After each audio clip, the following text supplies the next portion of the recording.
gamers? Good evening and welcome to watching Bounty Hunters, your Sunday evening dose of weekly Guilty Gear Strive FT7 exhibition matches.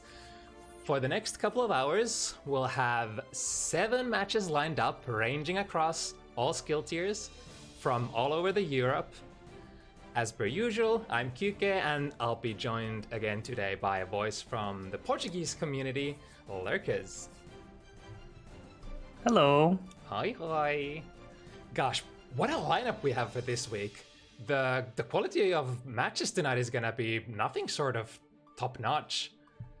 Let's actually start going through the card quickly and see what we got in store for tonight.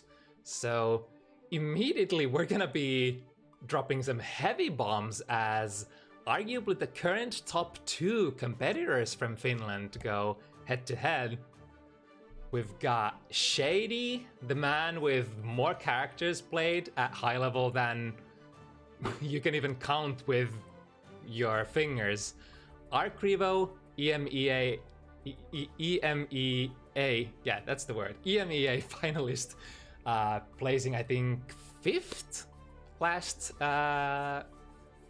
weekend, which is obviously nothing to scoff at considering the monsters level of competition they had in France. It was such a good show. I've really enjoyed watching it.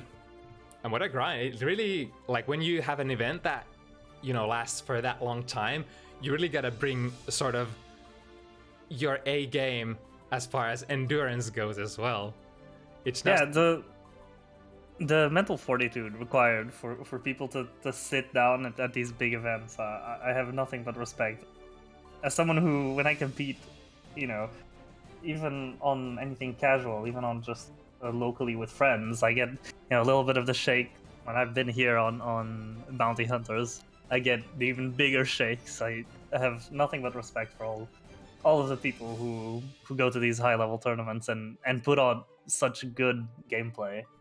Yeah, it's not like you just get in there and do your match. It's like when you have to be on point for 6 hours in a row. That is a sports performance.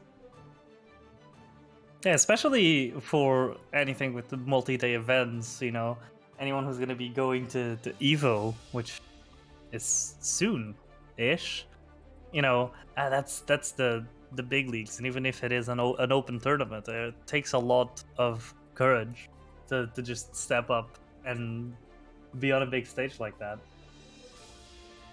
Yeah, and against Shady we have Jalis, who is basically, well, allegedly the top player in Finland as far as tournament results go, because they are the standing grand champion of Install 2021, which is essentially the biggest fighting game tournament collectively in Finland every year. Yeah, how's the scene in Finland? How often do you have either leagues or tournaments like these? So you just mentioned Install. I'm obviously not familiar with Finland's scene, so I'm curious. What other events do you run? We used to be a little more frequent before pandemic, but we have very active weeklies. I think not as much tournaments because of the weekly scene. We have like at least 3 or more weekly events going on in the capital, and we got one around a little more northeast-ish and potentially others. So like the community is very engaged.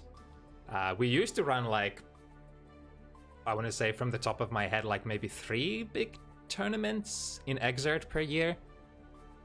So considering how few people we have for our size, a lot of fighting game players. That's really cool to hear. Yeah. So still missing someone joining us. Oh no.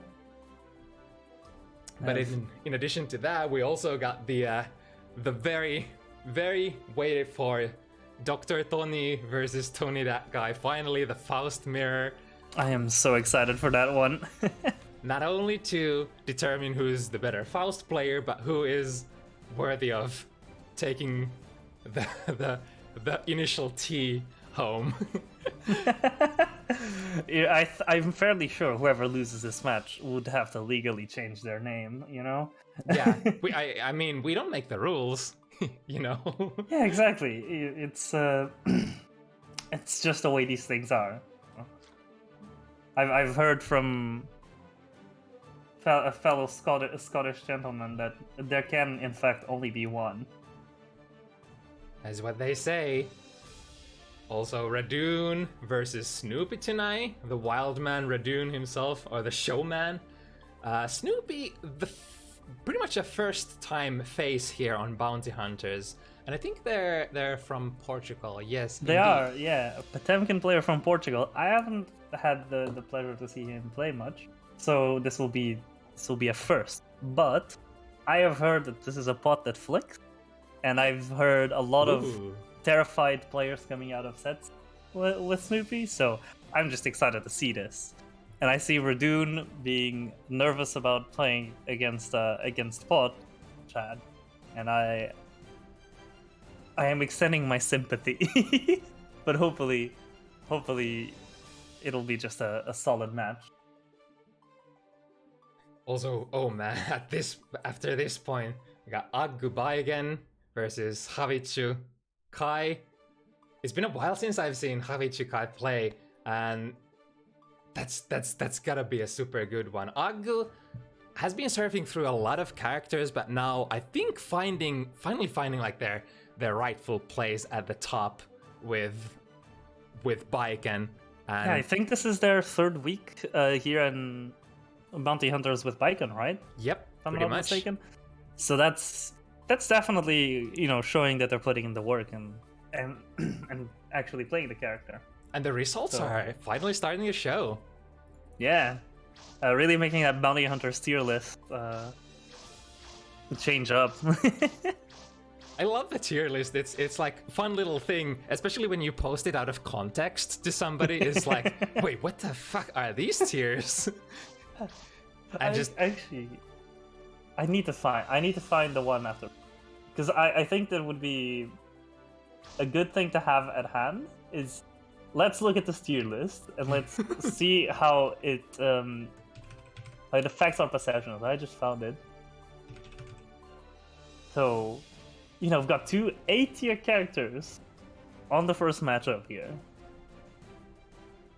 The Gold Lewis and Nago, both at the highest tier. And obviously I don't know what the statistics are for sure on these two. But this might be a match for who gets to stay in A tier. Yeah, the Finns really love their Gold Lewis, and Nago. Yeah, Nago as well. Obviously, it's like Nago feels like an extension of sort of Slayer, because Slayer is traditionally even has their like own Finnish nickname. We call Slayer Pena, Pentti, which is kind of weird. It doesn't really translate at all for foreign players, but Slayer has always been that, you know, that character that everybody has a pocket character for. And it seems like at the start, especially when Stripe came out, Nago seemed to be that character. Yeah, and speaking of at the start, we're gonna get into it now. We've got this match is bound to be good. Again, the quality of players just to start with is going to be through the roof. Hey, we have a lot of, like, I was surprised, like, I was, the biggest question was, what character is Shady gonna rock? Because they have so many different ones. They have Potemkin, Gold Lewis, Happy Chaos, Baiken, what else did I not name? I was like, I wonder which character is gonna rock for this matchup. I think out of the two of his most late characters, Gold Lewis and Pot, both are kind of weak picks for this matchup. Definitely Happy Chaos would be the ultimate counter pick. But I think, yeah, at this point, it's just the level of comfort that Shady has on Gold Lewis. Mm-hmm. Yeah, definitely, because you wouldn't think that Gold Lewis would be a character that would do well against Nago. Nago, obviously, even though it is at the cost of blood, can get in there very quickly and even outrange to potentially whiff punish some of those Behemoth Typhoons. But here know. we're seeing Shady just putting up the pressure, getting that YRC out. It's really surprising for me. You usually know Jalis as this really crazy Nago player who just goes in, balls to the wall, and spends a lot of blood. But now, it really does feel he's just playing the matchup. Yeah, I mean, you have to respect the Behemoth Typhoon. That is always the option that's there, that if you try to advance at the wrong time, you are just going to get nailed by a coffin swing. But look at that! Rockstar yeah, I was about to DP. say, on the other side of that, if you get the advantage on the Typhoon to get him punish it, you get massively rewarded. But other than that, there's really like, ooh, is that gonna hit? Ooh, I think it is. Yeah, the close slash was out already. And back to neutral you go. And now look Shady at this. still has the burst and the bar, so I think this is the place where dreams are made. Ooh, big chance. Jalis out of their burst. Yeah, of course, man. The RC drift forward, keep them in place. RC Shady throwing everything at Jalis to try to maintain that position, but in the end, we're out. Those two H's cover so much space. And Gold Lewis is all. Oh, the pop! I didn't even notice that. Jalis does have a tendency to sometimes a little go overzealous and blow a lot of blood in there. Ooh, nice check with the 2P. Yeah. Unfortunately, not hitting. He's able to nullify the drone. This is always interesting, like when Jalis actually has very low blood still and we're at neutral, it's always like, alright, are we gonna... You would imagine that Nago players are gonna blow a little bit of blood to get to that level too. Like this place where you have the maximum range 5 heavy, if you know... Oh, what a check. And we're gonna get the cross up. This is... You know, for a first round that ended so fast, this is really showing the level of these two players, that there's a lot of respect going on in this match. Oh my gosh, Shady. Gets the YRC. And now the chip damage starts being an issue. Oh, is that enough? That's enough! The snipe with the minigun. That honestly felt like an eternity. Did I forget to put a point on somebody's account, or was this the first game? I feel like this is just going to be how these games are gonna go. You know, definitely with space for anyone to be the victor, so... Yeah, really exciting stuff. Shady is known as very patient, and if Jalis is willing to play that patient game, yeah, we could be looking at like 60, 70, 80-second matches easily. Which is crazy in the context of Strive. Yeah, and as well in context of these two characters who just deliver so much damage on successful hits. Yeah, as you say that, we have Jalis just getting taken out by the patented Behemoth Typhoon. But not letting that take them down, putting up so much pressure. Right, immediate YRC. Oh, tried to play that as a tick throw, but Shady on top of that. Oh, still, even with the use of that droid, not able to grasp the momentum here. And Jalis maintaining the position, just zoning 5 heavy after 5 heavy. Every 5 heavy gives you back a little bit of blood, and this allows Goldblue basically doing anything on the ground. Yeah, it's crazy. And it's, I think, a testament to what we were talking about earlier, that these are two of the thickest, biggest characters in this game, and still we see so much movement across the map that is very interesting to see how they're still able to dominate space. Especially Gold Lewis, you know, people give a lot of crap to Gold Lewis for not being able to control space, but oh, we're gonna see the burst right away. Oh, good response there. The clone against the droid goes straight through, and Shady slowly starting to run out of hit points.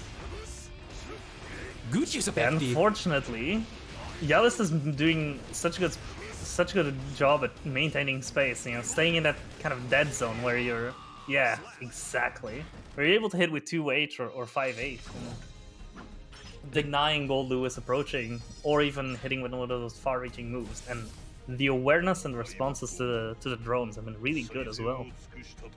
Both of those last situations were really good for Jalis, using that FD to its full effect, first pushing Shady out of the Behemoth Typhoon string, and then out of, I think I saw 2 heavy whiff, which was probably meant to work if Jalis just normal blocks.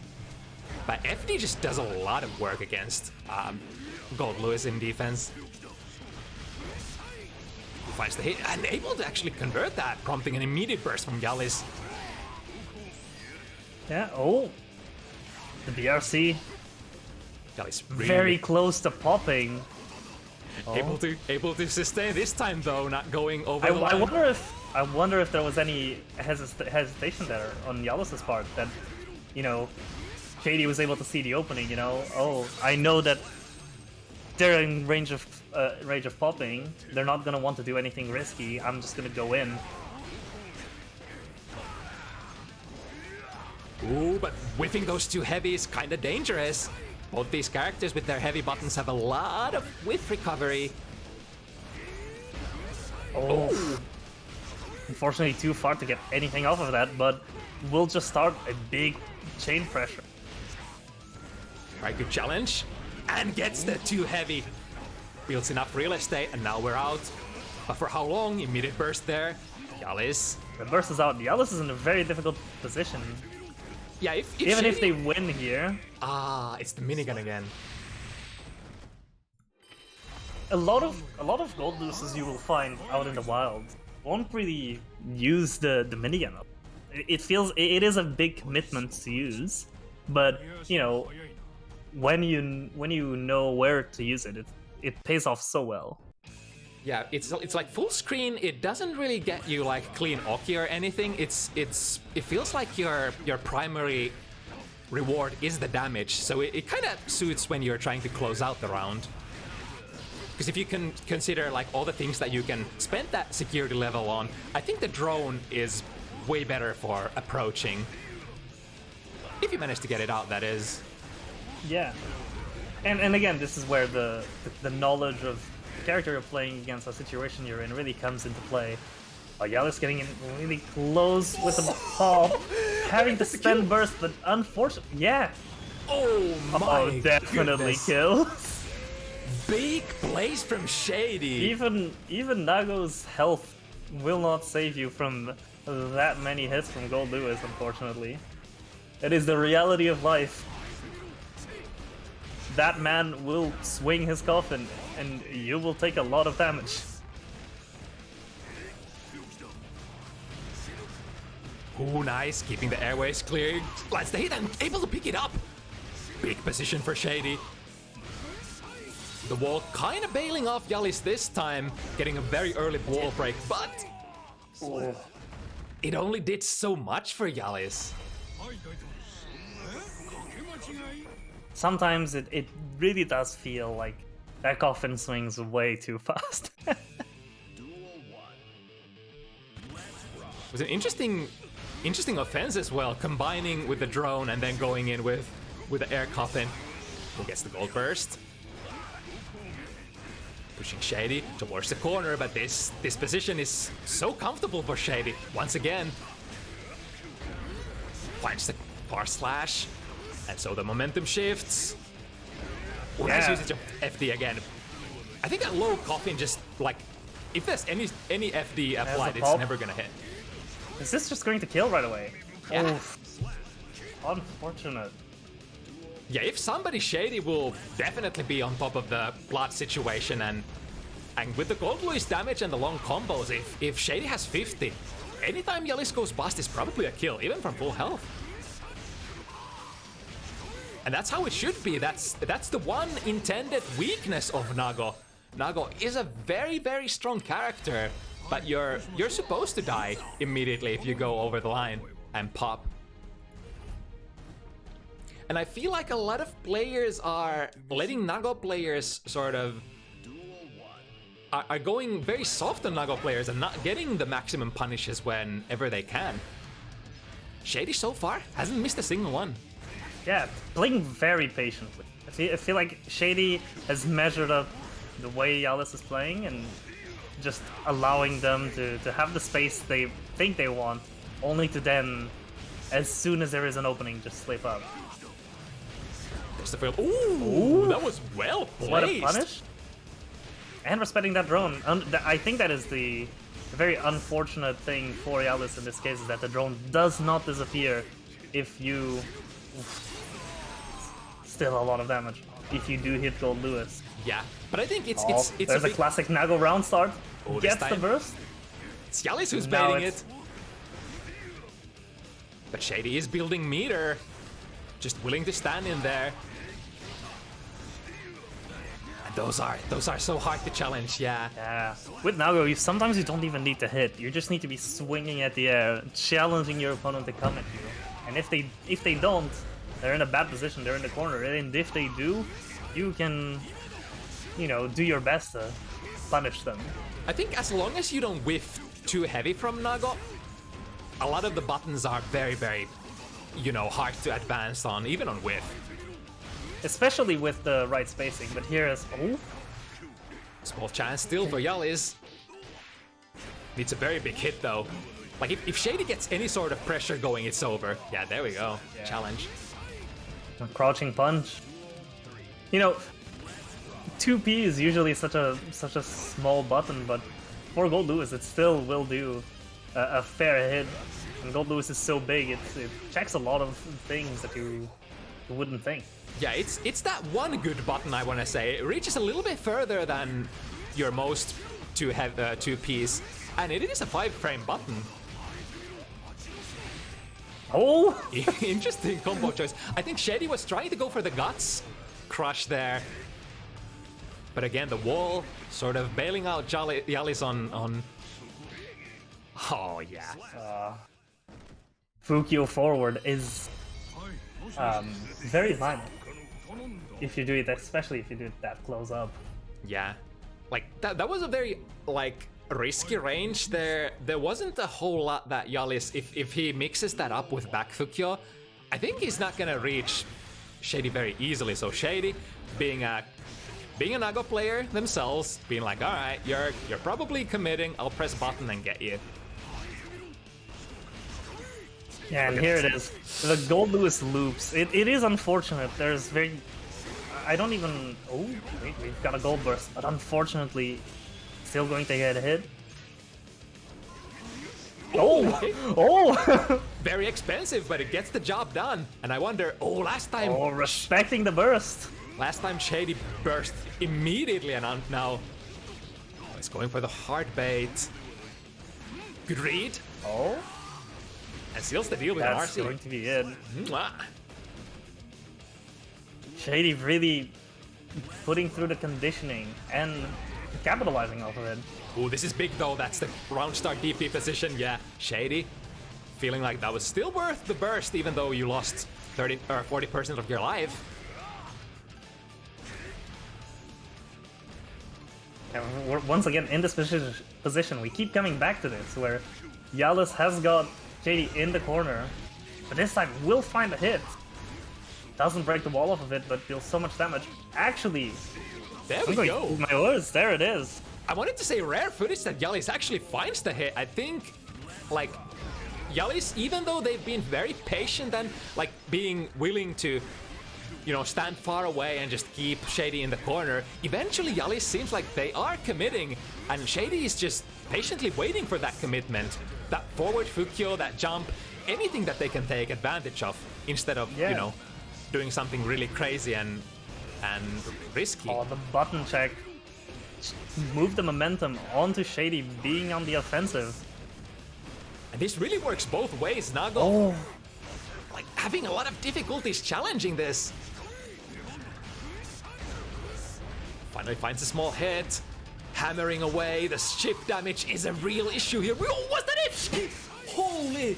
Oh. Shady showing the stuff. The quick overhead out of the block string. And I think Shady maybe was trying to show Jalis that you know, you've been putting me in the corner so much. I'm going to do the same thing. I'm going to show you how it's done. And unfortunately for Jalis, couldn't get out of it in this situation. I swear Shady's doing that FDIB round start on purpose. He has done it like 3 or 4 times now. And it kind of works because, you know, what are you going to round start against Nago? Just take it easy. Take it easy and just push them away. Alright, but Jalis finding a really good hit here. The Hatashi combo. Special. I think no matter if that goes to the full sequence or not, Jalis gonna... Yeah, look at that again! Just pushing Jalis away from the round star.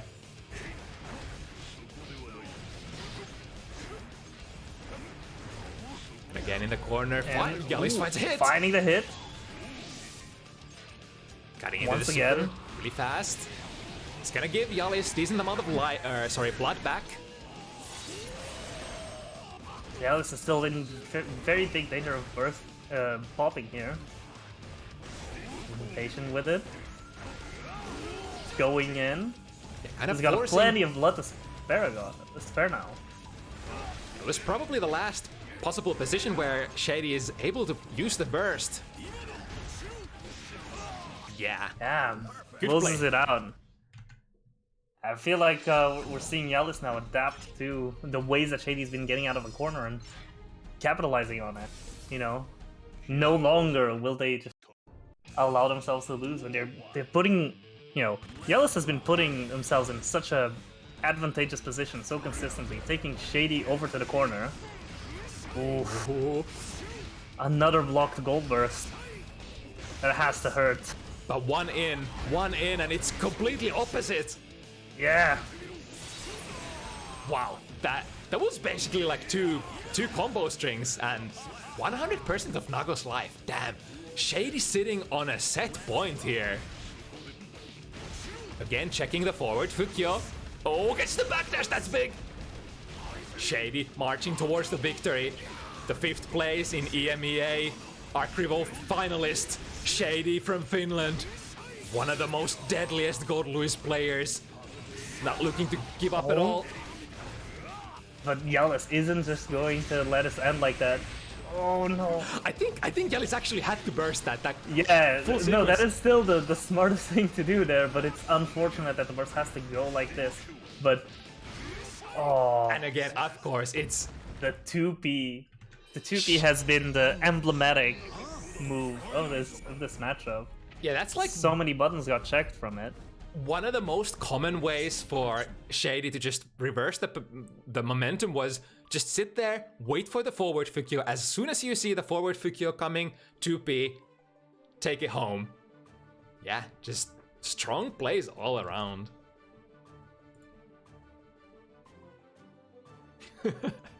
Nerf Gold Louis, yeah. Nerf strong Gold players. Louis has to be that. Oh, has to be one of those characters that, you know, it's been really interesting to see how the perspective on this character has changed the longer he's been out for. With regards to, you know, how strong he is perceived to be, you know, people have been from saying this character was very weak and didn't really have the means to get in to people just finding all of the little tricks that they could do to really capitalize on some of the Strive's mechanics with flinging yourself on Roman cancels together with doing very wide swinging coffin swing. The character really does favor patient players, and I think once you manage to get your one chance, Gold Louis really is one of the, you know, one of the best best characters, so to speak. Put a nail on the coffin. Because if there's something that's really strong for Gold Louis, it's gotta be the pressure. Yeah, and it's so I was talking to a friend about the Gold Louis matchup way before I was came even here to my first time on Bounty Hunters when I was gonna play KS, where speaking to my friend, Gold Louis man from Malaysia, Gilgi, Very, very nice person. But they just said, against Gold Lewis, if you let them get to the point where you're being pressured, you might just not have the chance to press a button. Yeah, that's true. It's like one of those matchups where you gotta do what you can, especially if you're that character who should have neutral advantage. You really gotta like sort of seize the initiative and not let Gold Lewis get started. All right, but the next one, here it is. Now it's time for a real match. You know, Gold Lewis, Nagoriyuki, what are those characters? Never heard of them. Time for the one true Guilty Gear character, Faust. Time and to we get two throw of them. everything and the kitchen sink. We're gonna just, you know, intermission. We're not watching Guilty Gear Strive anymore. We're gonna watch some Mario Party. Yeah, and I know from watching especially Toni for a couple of weeks, they're so good with the items. It's Oh yeah. I remember distinctly, and I think I said this a couple weeks ago when I was last on the mic, and Toni, in fact, was also playing, is that the first time I played his Faust, did not know what happened on the screen. I just know I got perfected 3 times in a row, or 4, something like that.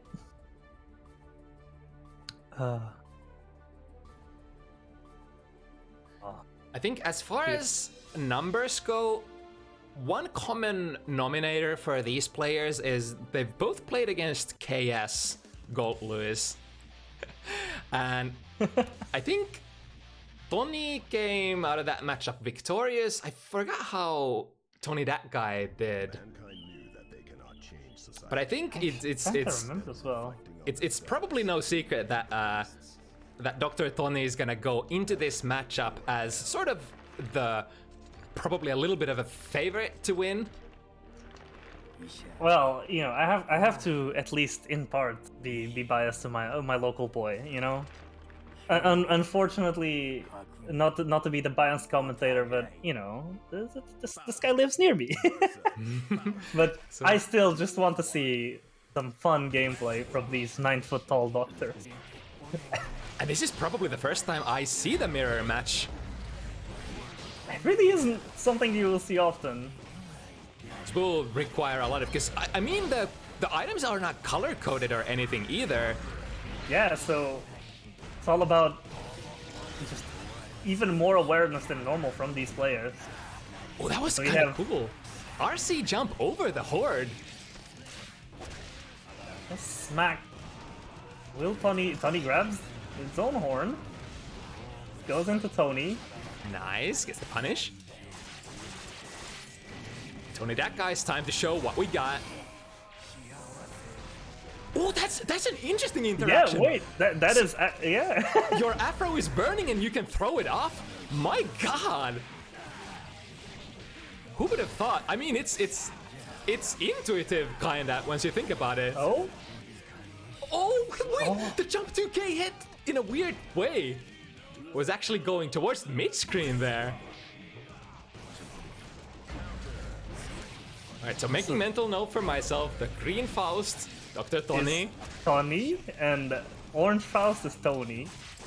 And for the sake of being as confusing as possible for the people listening, we just have to slightly pronounce them slightly differently. Oh, the gold burst from Toni.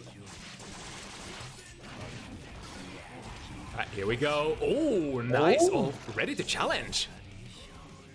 That will be enough to kill. Yeah, Toni, that guy might have been watching Tony's matches. They do love to go for that throw option after that exact. What is going on? Nice. That's I up for don't the- even know there's any of these routes that are happening. I've never seen Faust get wall bounces off. Oh my god, the combo into the item, even the banana peel. Yo, the jump 2K to punish a whiff jump 2K. It's the hurt box on that jump 2K seemed very big as well. It's one of those moves that like hits really far, but is also like very vulnerable as long as the opponent is out of the hitbox itself. Nice, and a very preemptive 5 heavy. That button, the 5 heavy from Faust I feel like it's deceptively far away, considering how much, like, where the animation goes. Yeah. It's again. Also, Toni adapting. Toni has started every round with the crouching punch. I feel like the later rounds are where this matchup is really going to shine, because there's a lot of room for adaptation, both when you're playing Faust, when playing against Faust. So I think seeing two players do both things at the same time is going to make for some very interesting results. Oh, that was so sick. I think Tonydatguy was trying to hit that bomb away, but Toni had already queued up their own poke as well, so immediately bouncing the bomb back. There's just even like a single item like a bomb is gonna have so much room for plays. Here's the item super. So many bombs? Has to respect. Toni just being put to the corner. Uh-oh. Yo, the bomb Oh, goes but away! gets... managed to get the grab and kill. Man, I guess this is the advantage of playing against your own characters. You'll be very aware of where all of your gaps are. I'll be damned if Toni actually saw that coming, that the bomb was gonna whiff and they had an opening there. But who knows? Faust players, they do know some stuff. Ooh, 2K's clashing, but oh, I like that. Toni making sure that Toni doesn't get a throw there. And now we're gonna have the mini Faust come into play and mess Toni up. And then, again, another mini Faust.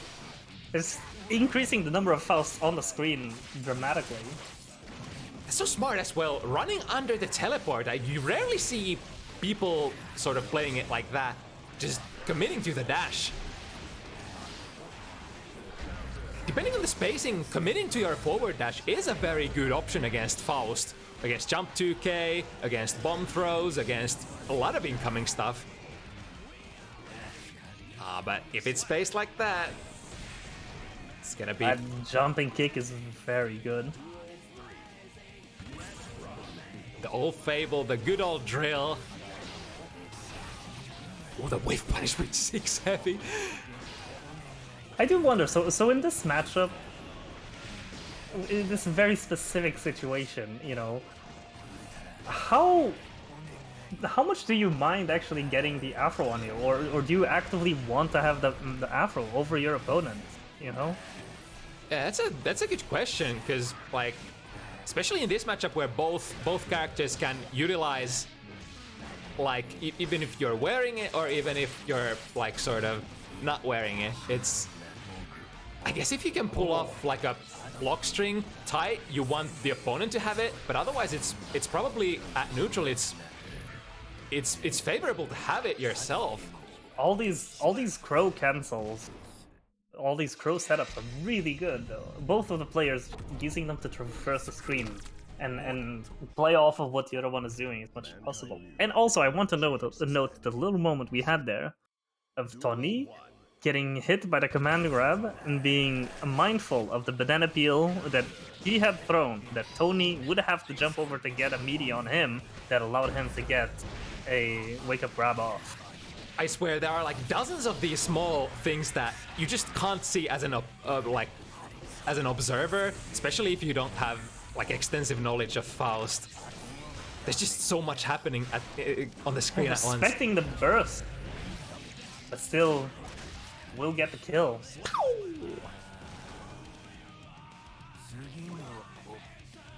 This is insanity. And it's great to see that this is actually being such a close matchup. Oh, that Faust 6P that just reaches for the heavens. And once again, here you have Toni actually going for his own Afro to then throw off it as a bomb. Yeah, that goes to show that it is probably worth it to have at neutral. Oh, the combo and the jump decay.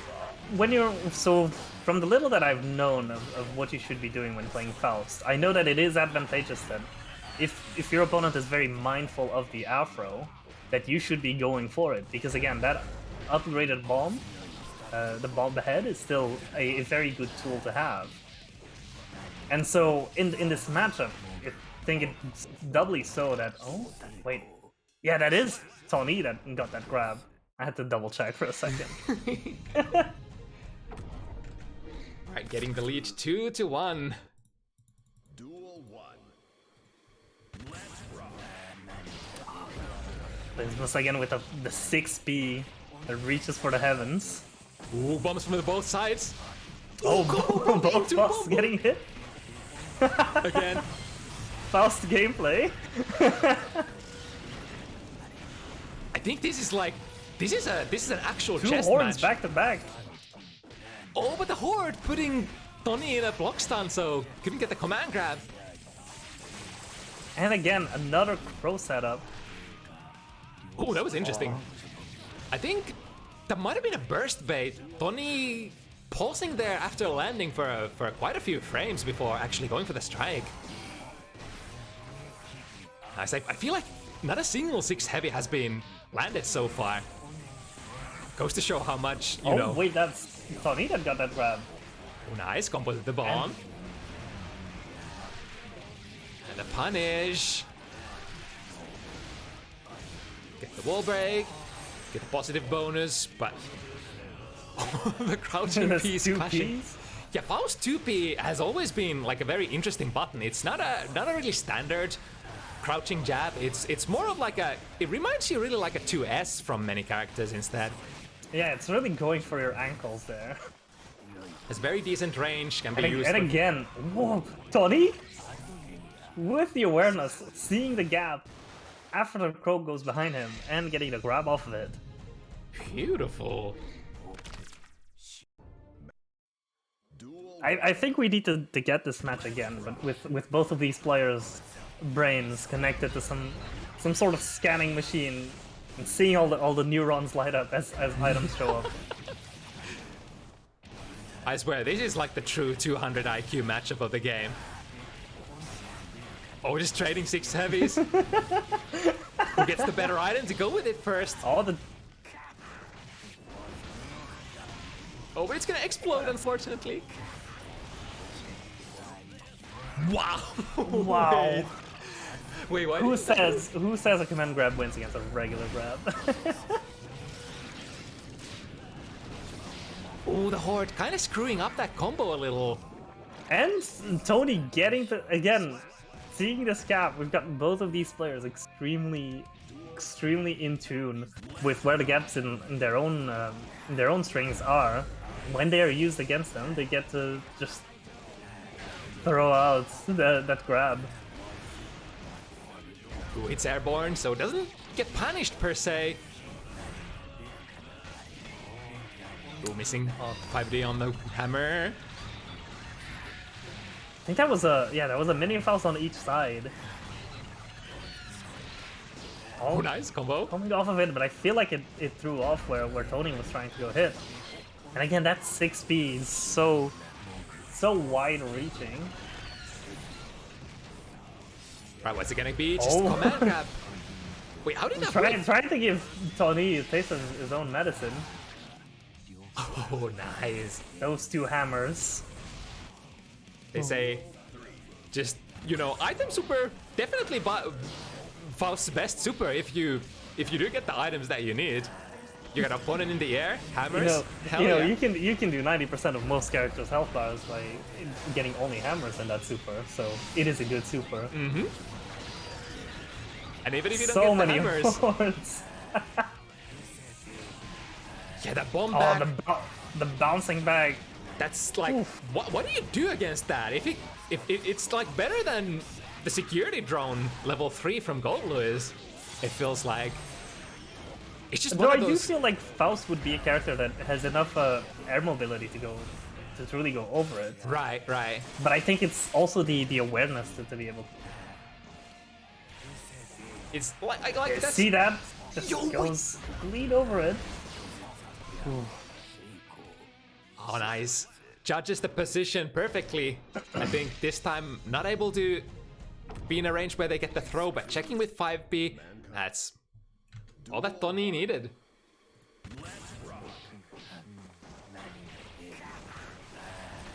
And Faust really is one of that character. Not known for having the big damaging combos like a lot of other characters in this game have.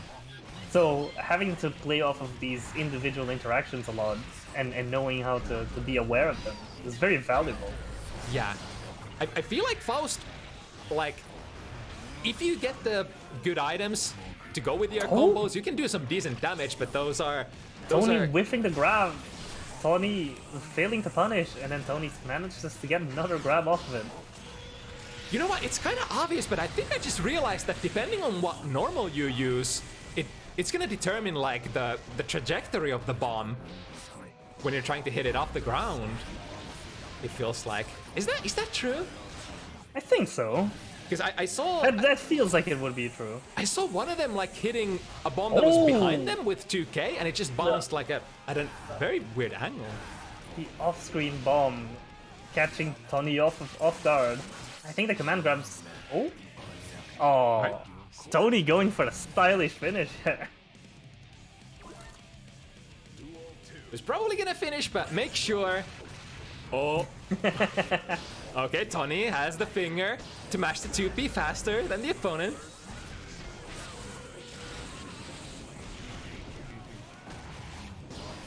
Yeah, I do not know what Toni plays on, but I do know that Toni plays on the hitbox. So, considering it is the as they call it, the cheat box, that's why he won the match war. Oh wow, the hammer perfectly placed again.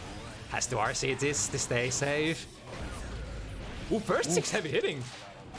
And that's, yeah, 6 heavy. Sorry, not 6 heavy, the, the 6 heavy into Rere.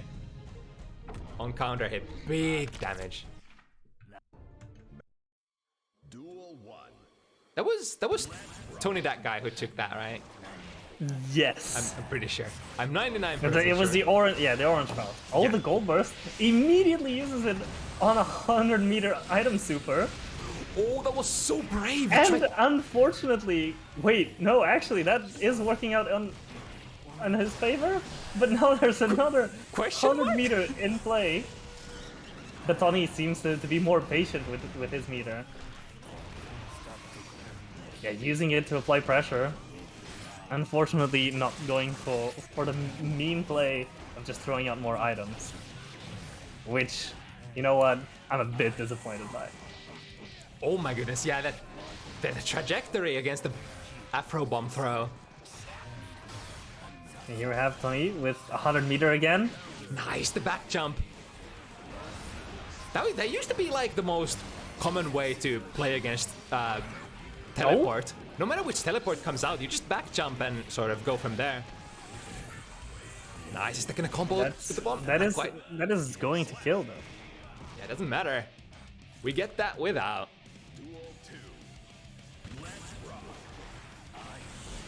The plus frames from Love.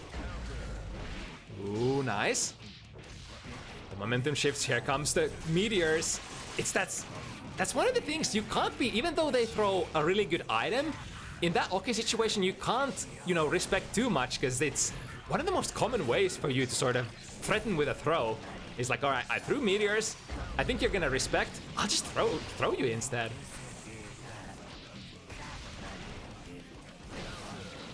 Ooh, interesting. The potato is on the ground. No! Oh, but Toni is going to get away from that bomb in time.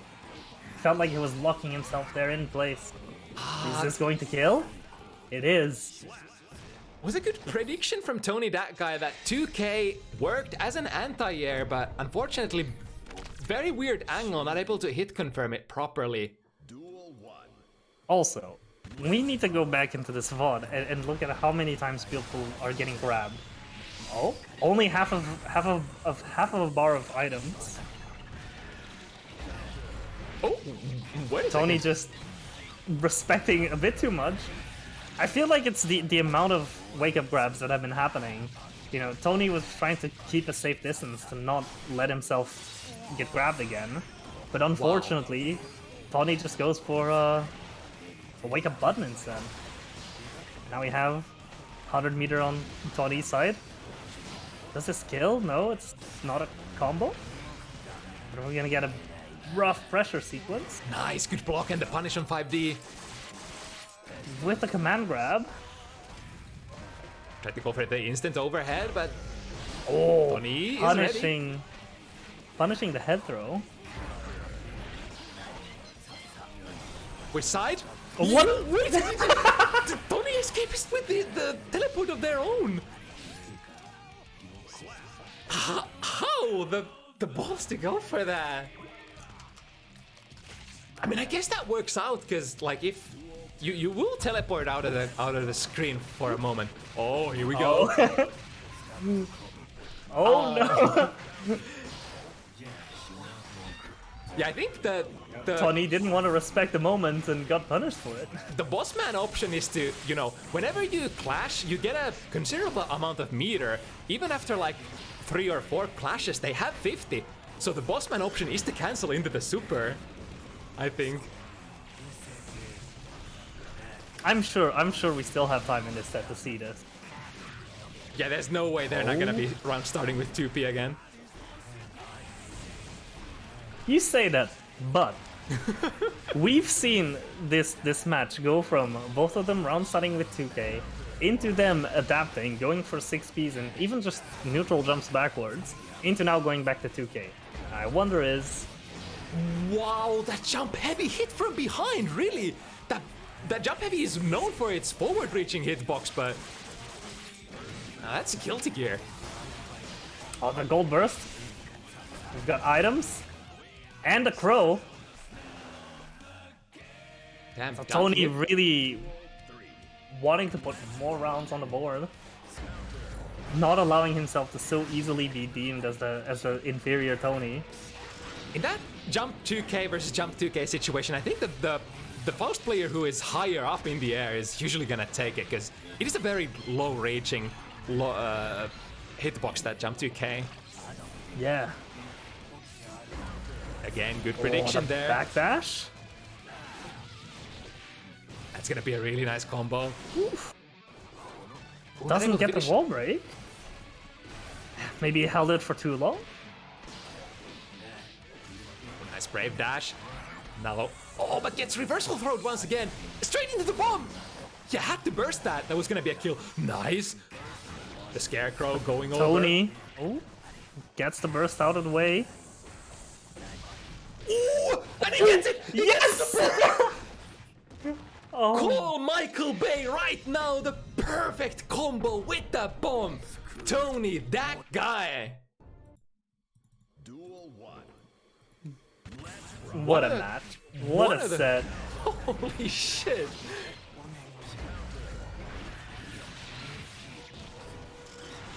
Toni didn't like that. Going in with a vengeance.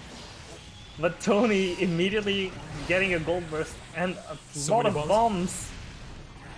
Oh, wow, Is that a explosions. cross-up bomb explosion? I think so. Ooh, gets the That's- grab out on Toni. Oh, But nice. That he gets out using those invulnerability frames into the Roman cancel. super PRC. That's available, especially to Faust and Gold Lewis, who have supers with very, very long startup. I mean, technically every character can do it, but Oh, it's... the baseball move? Oh. Into? Finds And the this 2S. is going to be a wall break here. And probably too Positive high. bonus, a lot of health and advantage. Gets Ooh. the item super cancelled, unfortunately. Yeah, it doesn't have invos.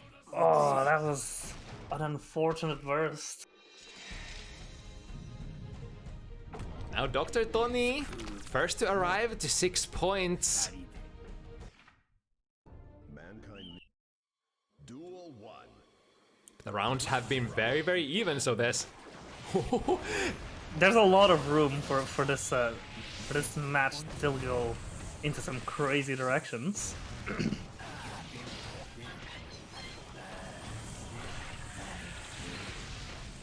Again, nice timing with the bomb. It really... Oh, wait, extending themselves into the bomb. Again, escaping. The Scarecrow being used as an escape out of a lot of those setups. That's really cool. I've never seen the teleport used quite like that before. Oh, blocking the air crow. Air crow, I love that. Oh no! Just get the right item. Duel 2. Let's rock. They say hammer is the best one, and now Toni on set point. Yeah. Tony's gonna have to pull out some fantastic items out of his pockets to compensate for this. Gets punished on the scarecrow. Whoa. The wall break, aborting the sequence, but we only have so much life. Even like, yeah, Tony's trying to get the jab. And there it is. That's all you need. Give me those toes.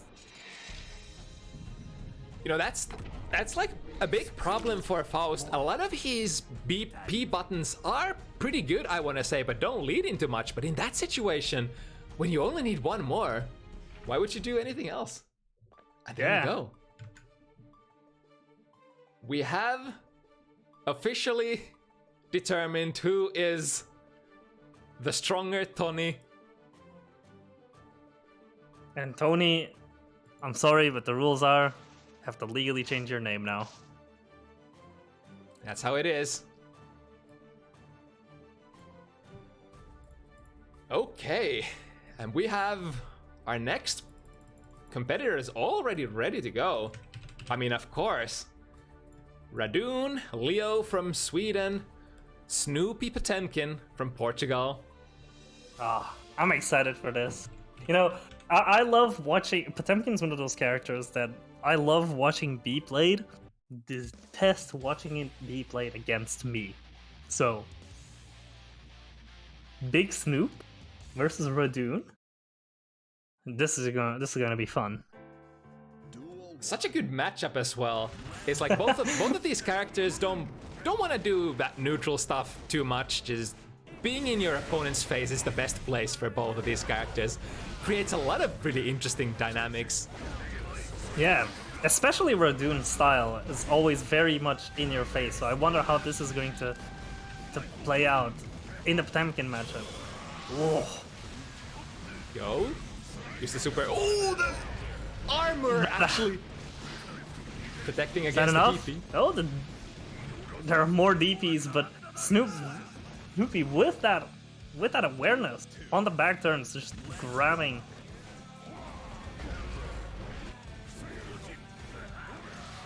Oh, nice. I wonder how long is it going to be until Radune changes up what media option they go for. Oof. Snoopy going for the check. Are you meeting me? If you're not, then take this buster. Oh no. Yeah, has the 50 meter. Of course, the RC. And Radune. Oh, Radune holding it. Oh. I do respect Radune going for the Hail Mary. You know, I'm about to lose this first match. Yeah, I have to just throw out a gold burst. Both of those decisions, first off, to hold the burst when he was about to die, and then dashing in with the gold burst, trying to get a little bit of extra advantage out of it. Oh my god. Footsies with DP, we got them. Footsies in my Guilty Gear game? It's more likely than you think. Oh, the Garuda barely whiffs. Oof. Snoopy Yeah, getting... Garuda goes way farther than you think from just the image. Again, these wake-up grabs from Snoopy, just a bit disrespectful, if you ask me, but it's working out. Yeah, I mean, I'm not gonna blame the player who does the dirty thing if it doesn't get checked. And Radune hasn't been checking it yet. Exactly. Oh, That wouldn't have flown in Exert. The ass cheeks have such a nerfed hitbox compared to the old games. unfortunately, Big Potemkin doesn't get to live. Radune taking the round. Oh, with the... Oh, but this is the what? punish. Oh no, the Garuda getting that backdash. Now Radune. Momentarily finding the ankles, but not able to go for a clean conversion. I kind of like that. The back Mega Fist on block. Very plus. Radune choosing to challenge. And here we go. What's it gonna be? Dances with the gold burst. And the punish. Oh, but Once again. getting wake up grabbed. I wonder what Radune is going for. Are they just missing their media timings, or maybe baiting for? They might be baiting the backdash. In which case, you would have to sort of delay your media option a little. Alright, finding a hit. I think sometimes it is a mistake, you know, especially when you play character like Leo. You can get into the trap of just thinking too much, you know. That's true. Sometimes it's do the bare minimum until it stops working. Oh! Oh! Again! Oh, but the butt cheeks are really going to carry through regardless. But this is an interesting position, yeah, because I think Radune was breaking the wall, but the RC explosion sort of prevented it. Oh, there we go. This DP is impervious to thickness. That's such an interesting scenario. I think if Radune hit the DP a little earlier, it might have actually clashed with the jump D, but because Snoopy was already like sort of transitioning into the landing, the DP does the job.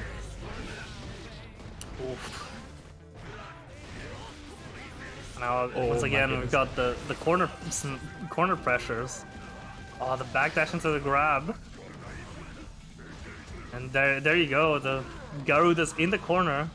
Alright, not too bad. Clears the difficult Garuda corner situation, gets back to mid-screen. Respecting the burst. Ooh, big one. Ah, see, now going for the meaty. That's all he needs to do. Oof. Oh, I like that. A DP in the gap. But unfortunately, will just get grabbed again on the side swap. Yeah, Radune really couldn't afford to block that Garuda anymore. It was getting close to that chip range. Yeah. Garuda deals a lot of chip damage. Yeah. Cleanly backdashes out of the Garuda. Ooh, nice. That backhand goes very far. And Radune. DP will hit. Oh, but getting grabbed again. The missed timing on the meaty. Try again. There we go. Finding the angles. Yeah.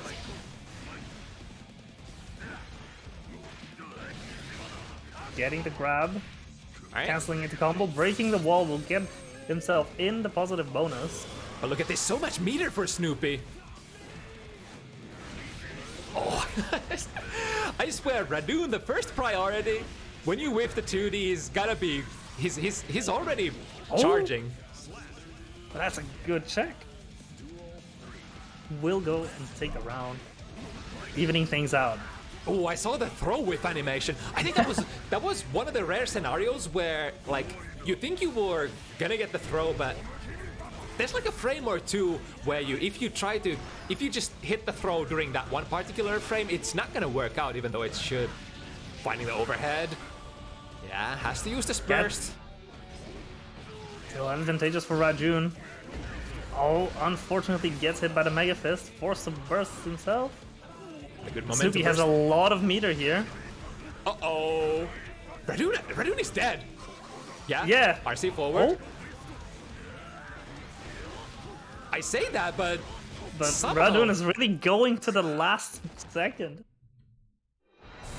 I thought like the 100 meters Snoopy had was sort of enough to make the pressure relatively airtight, but just chose to, you know, play it a little more loose.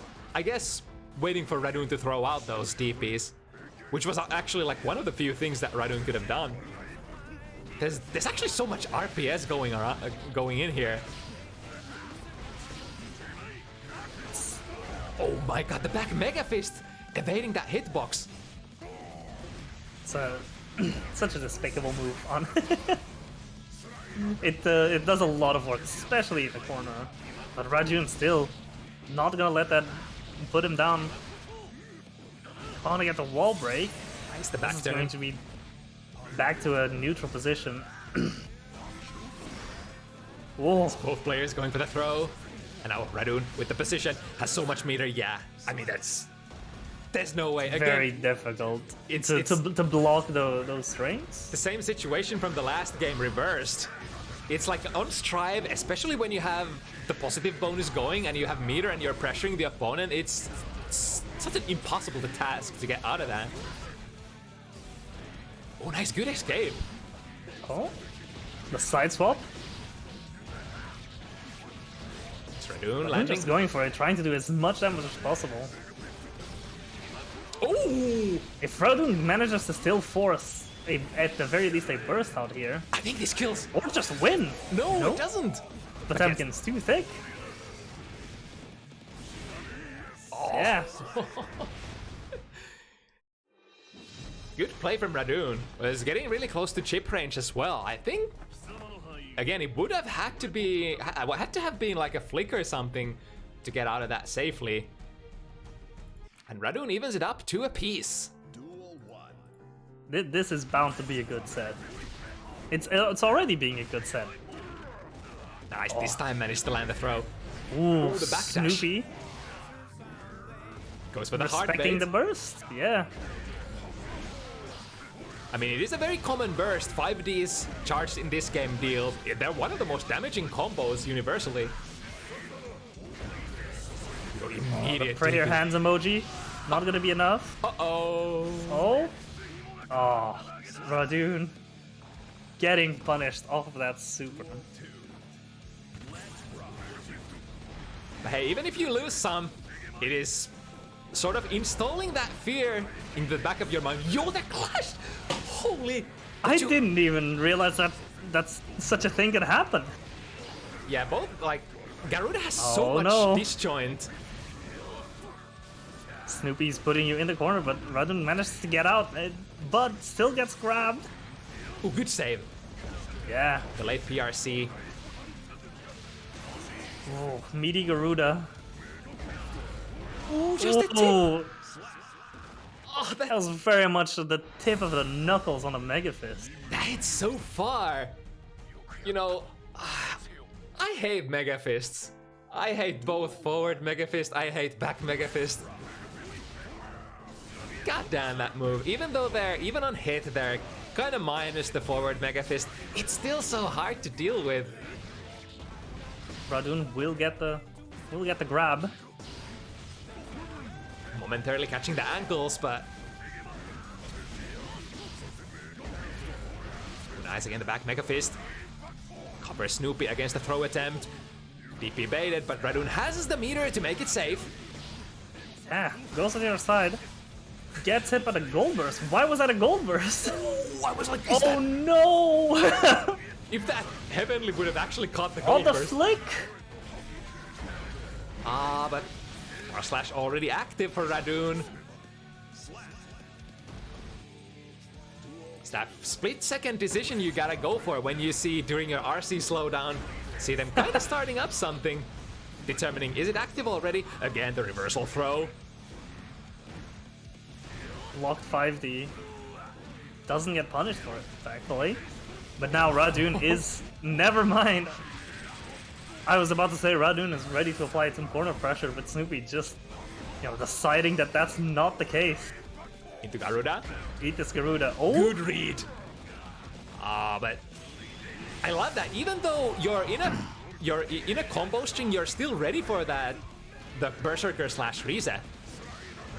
Yeah, Snoopy missing the punish on the super there, but the good old Mega Fist will just take it. Perfect snipe. That's I do think we are on a timer here, because there's a clock ticking in my brain of how long is it going to be until this adaptation from Radune jumping after meeting Garuda, or just using the DP actually to get a punish off. Are we gonna still see a Heavenly Popbuster? oh nice, I like that again. The And the stance. super, that's going to break the wall and do a lot of damage. Snoopy at risk of just losing, but has 100 meter. Never mind. Into the throw. Throw is such an undervalued tool for Leo among a lot of Leo players. it is a bit tricky to go for. Like, you have to first sort of disable your stance if you're in back turn, and then dance in there and get the throw. But you know, it is an important option to mix things up with. The problem with doing all of these very forward-moving, forward advancing moves on Leo is that Radune has been putting himself in the position to be hit by backwards Mega Fist even during his pressure. Yeah, that's right. It's like, if you're in a space where the backwards Mega Fist actually still reaches, it's so good, because on that is very plus, even on block. See, that Mega Fist hitting in between the counter. Yeah. The counter specials. And like, you're not gonna challenge that. The hitbox is so good. Getting the grab, putting Snoopy in the corner. Command grab goes out. Who's the grappler now? Another one. That deals so little damage to Potemkin. That Guts makes in with the scaling. Yeah, Leo, really not known for their big damage rather than the flow. Oh, Hammerfall. That's good stuff. That's breaking good stuff. through the Hammerfall armor. The multi-hits.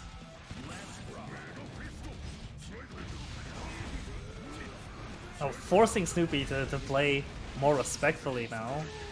And that's starting to allow Radune to play his more aggressive playstyle. That's so dirty. With 2 Essence straight into DP, Radune, there you it old is. dog. Oof. It's dangerous Backdash. though. Right, Radune breaks out on the corner, using the RC that I think during the RC into Berserker Slash you will be not able to throw. Oh, and the 6 Oh, the 6 speed! Yeah, speaking of that 6 speed, 6 speeds are universally pretty decent option against a lot of Potemkin's high-profile pokes, like Far Slash, 5 Heavy, really anything that is not 2D is gonna get beaten by a perfectly placed 6 speed. And Potemkin's such a big dude, it's kind of hard for him to aim low. Yeah, I have Radune in the awkward position. Oof, will eat the Potemkin Buster. And there it is. Sometimes you just have one of those rounds against Potemkin. Yeah, it is. Oh, the 6 speeds will clash. Catches the backdash. Now Radune. In a difficult position. We're RPSing. Oh, but just goes for 2D. Here we go. Momentarily out of there and straight back in there. But Radune doesn't give up. Oh, the same sequence once again. Uh-oh. Yeah, that's unburstable. There it is. Too heavy into Heavenly. You're not gonna burst this. Radune getting the score tied up on him with the Heavenly. That is, it's always rough. I mean, technically in that situation, you would have had to like already queue up your burst as soon as the counter hit 2 heavy goes in, but like bursting that early, especially against heavy counter hits on Strive, it is so dangerous. Yo, that 2D! Beating the slide head! But unfortunately, he's still not finding good hits, and that backwards Mega Fist in the corner is so good, so advantageous for Potemkin. Nice. But this DP will find its way in. I mean, Forcing the burst out of Snoopy. I guess the DP is one tool that can beat those backwards Mega Fists. It takes a lot of balls to use it though. Yeah, for sure. Hammerfall will be the end of this round. 2D, it's. Oh no.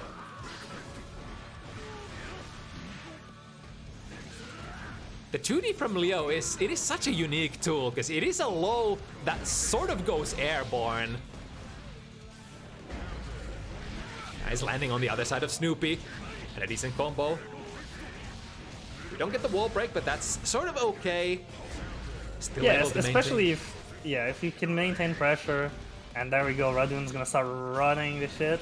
And Yeah, Leo really There it is is. one of those characters who cares a little bit more about, you know, the momentum and the position rather than the damage of the combos.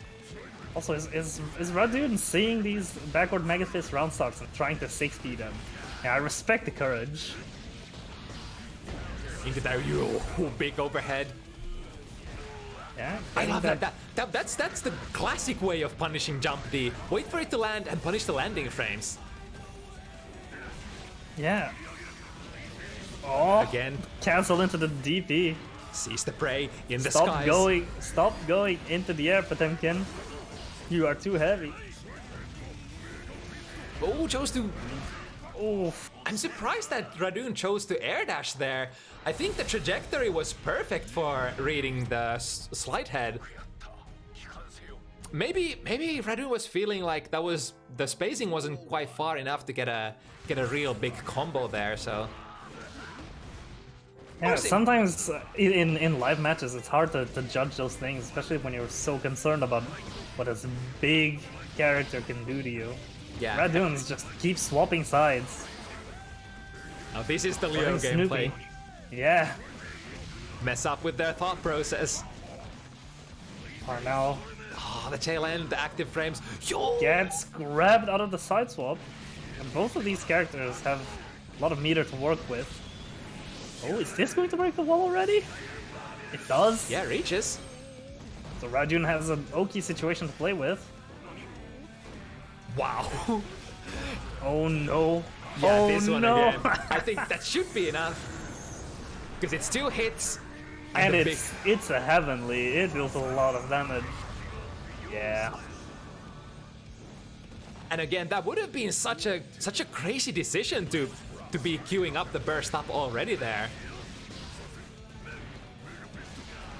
It would take a lot of disbelief in yourself that I want to believe that Radune, you know, even though it's not the right choice, that he believes in himself in that situation, because it's rough. Oh, the 6B not reaching against the back Mega Fist once again.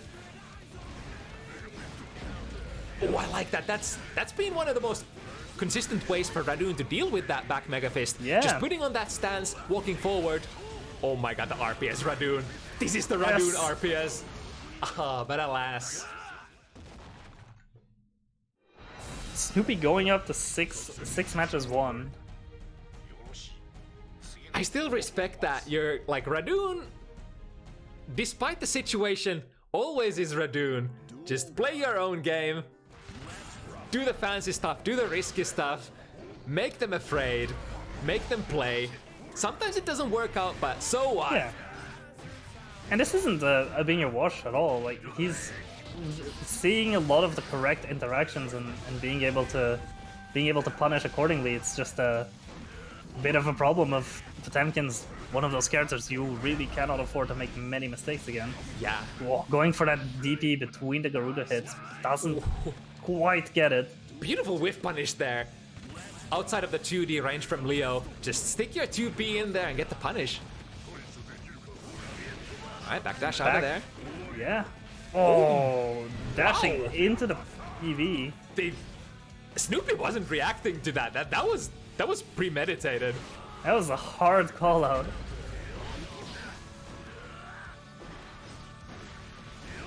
Again, yeah, trying to fish the back Mega Fist. Yeah. The downside Again, is this is the position Radune loves to be in, is putting Snoopy up against the pressure and just running his game again, as you were saying. Again, hitting those meaties, that's going to be enough to take a round. yeah, that Berserker slash setup there as meaty. You can't throw that. That might be very tempting, seeing the your neurons are activating. You see like Berserker slash coming. I must throw, but no, it is a meaty setup.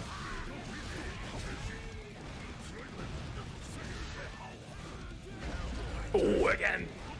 I think not quite getting the whiff punish, but still getting the big counter hit.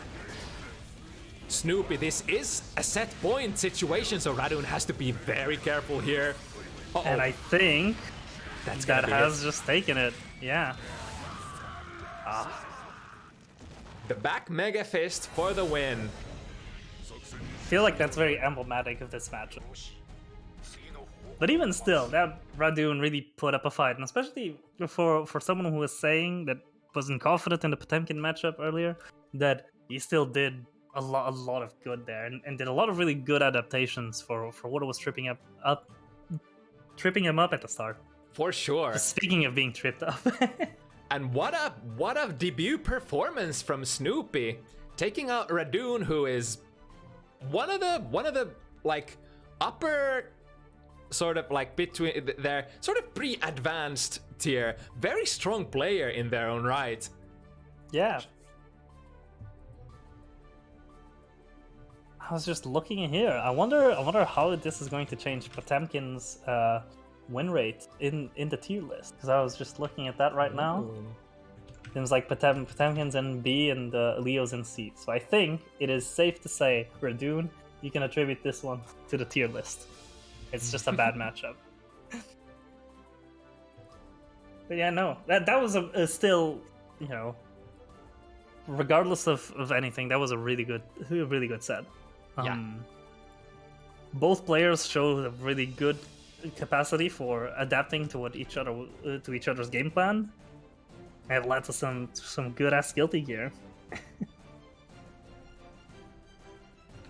But now, next up, we've got AgguBaggu, Viken from Poland, facing off against Javichu, Kai from Spain.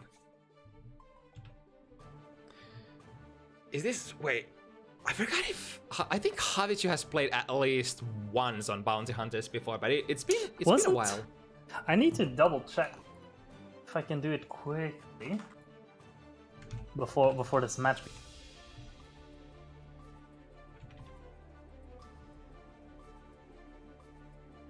Because I recognize Javi. Did he play in Strife? Do you remember? Sorry? Did Javichu play in Strife Cup? This name is familiar. I'm not sure if they did, but Javichu has been around for a while, for sure. So they're like one of those players. But it's definitely been a while since I've seen Javichu play. So this will be a good reminder. Yeah. Of their potential. And now after some really good performances from Aggu on their bike, and Aggu has been getting so strong week after week. Yeah, I'm really excited for this one. Where does Kai stand on the tier list? Kai is actually above Viken. So Aggu here has to really show what Viken has to offer for the Bounty Hunters meta. And another thing I love about this matchup is these are two very standard-ish characters. We're probably gonna see a lot of footsies here. Yeah, I like to say that Kai, at least in his Strive incarnation, is the most honest Guilty Gear character. And that makes him among the most dishonest, because it's forcing your opponent to play a regular fighting game. Nobody wants to do that in Guilty Gear. Ooh, anti-air that call out. And that's work again. Anti-air DP. That's, you know, we're in Street Fighter. This is the fundamentals-based gameplay. Oof. Nice. Oh wow, Aggu. Missing the yaws and the combo, but no matter, just flowing into the pressure immediately. Again, Viken is such a terrifying character, especially the longer she's been out, the more people have been doing some crazy shit with her. Yeah, she's one of those characters with the unique mechanic that takes a little bit of time in the lab. If you can figure out the ways to parry certain block strings, certain situations, especially on reaction, her potential is just gonna go up and up. Yeah, and even certain things of creating openings in your own game plan to bait your opponent to challenge your buttons. Oh my god, so that you can parry them out. Oof. Well, not quite the kill, but yeah. But a chip will do it.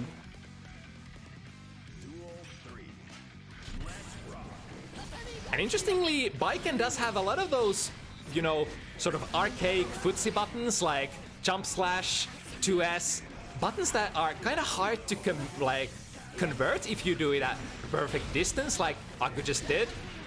But that, you know, sort of serve as a backbone to your neutral game plan for sure. Yeah, you're always, even if you can convert off of them, you're still just getting damage. You're still hopefully putting yourself in a more advantageous position with those. And so it's always good to see when a player is able to use, you know, with proper spacing, these tools to, even if they don't just straight up do big combos off them, they advance their game plan. Still, this is a lot of really explosive openers from Aggu right now. By choosing the Forcing the burst already.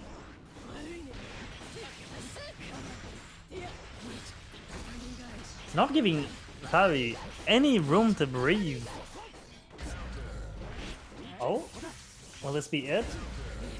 Oh, Javi still has to respect it and will get killed for it. And another thing that makes Baiken so dreadful to play against, even though she's very minus on a lot of things, like other than her spaced 6k, she's not gonna be plus for pretty much anything. But considering her kit, the parry, the options that she has, you don't necessarily want to press buttons against her all the time either. Genju hits from behind, the perfect setup. And the jump slash into it, just absolutely picking it up for the win. Oh, ooh, do we have a disconnection?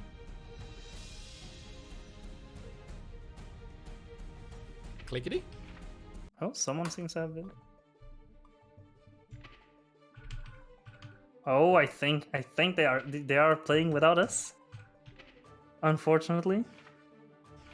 Alright, a very quick rematch. Let's flip it back to no rematch. Get them back to the lobby. But man, that might have actually been what Aggu was going for with the air gun earlier that just landed on block. It is the air gun, or the gun in general is such an interesting tool, has a lot of combo potential if you can sort of shoot the blast behind the opponent. That will make them bounce back at you. Yeah, and it's something that's kind of hard to foresee, you know, that super does go out so fast.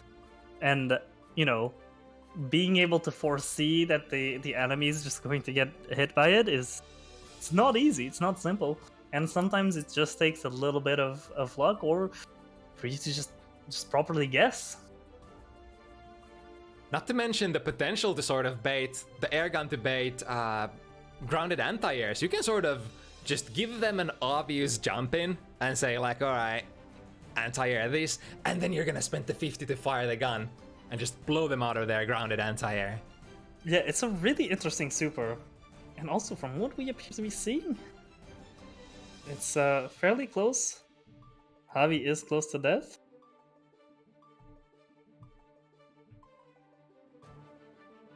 Aggu needs one Is more. it still hit. going?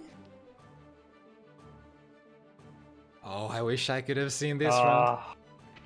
Javi, unfortunately, taking another point. So it is 3-0 for Aggu.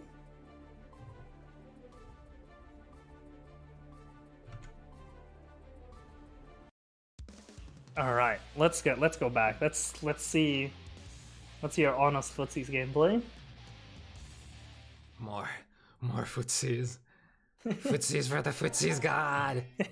Duel 1. Let's rock. It's Ooh.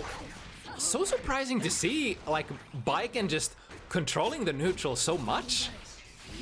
You would consider like historically Baiken the prince, sorry, not Baiken, Kai the prince of normal pokes, but just getting challenged by even Baiken's far slash. And Baiken has a lot of options that even if they don't individually go for payout into anything, there's a lot of different things that she can do, and I think that's the biggest value in what she has to offer. There it and is. Again, Aggu baiting the anti-air with the super. The far slash. Catching the flip kick. But here's a big too heavy. anti-airing that the Tommy that was about to come out. And now we have... Oh no! God, I swear. Unfortunately, trying to trap with the 5D. Aggu has been very active for blowing up those frame traps and block strings with Sansu.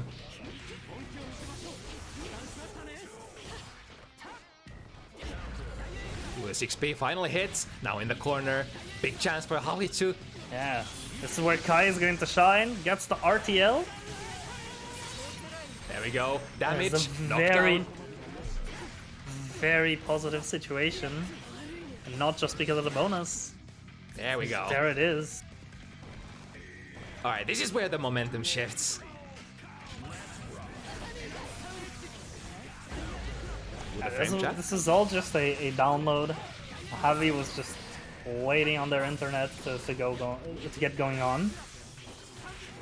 Ooh, the whiff punish! Now, The stun dipper whiff punish! Always an option out there for Kai. And now Aggu, 0 health! A simple jump P will do it. yeah, That was all you need is a solid call out. such a change in pace there. And I think, again, I think they're probably hitting rematch a little too fast, so...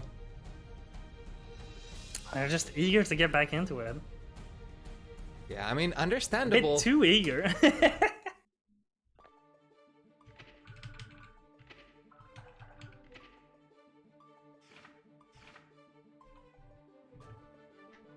But yeah, finally, Javichu starting to find the neutral options there.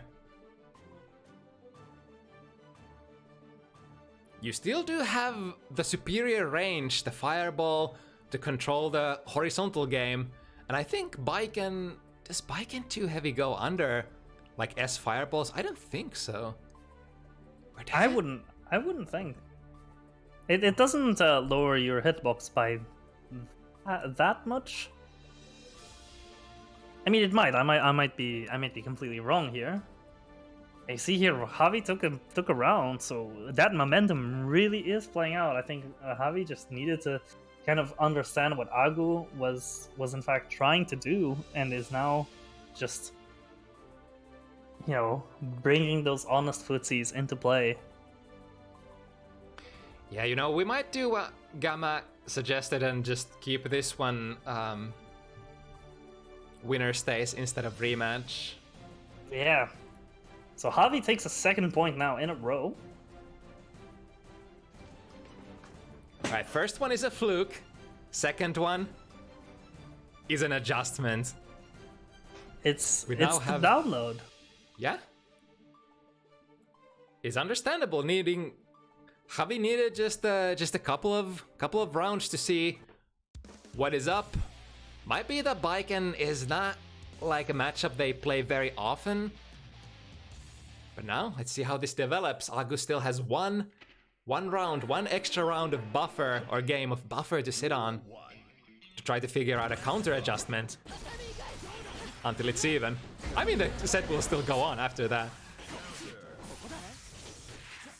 But I do think, you know, especially if they're keeping in mind what the results are at, it plays a lot into the mental game to be aware of where you've already been with your scoring and where you're being taken, you know. Yeah, for sure. That's gonna... Ooh, the 2K hits from behind. Oof. Javi's still putting up a lot of pressure, forcing that YRC, but keeping the distance. Lots of plus frames from that. Flip kick. Goes over.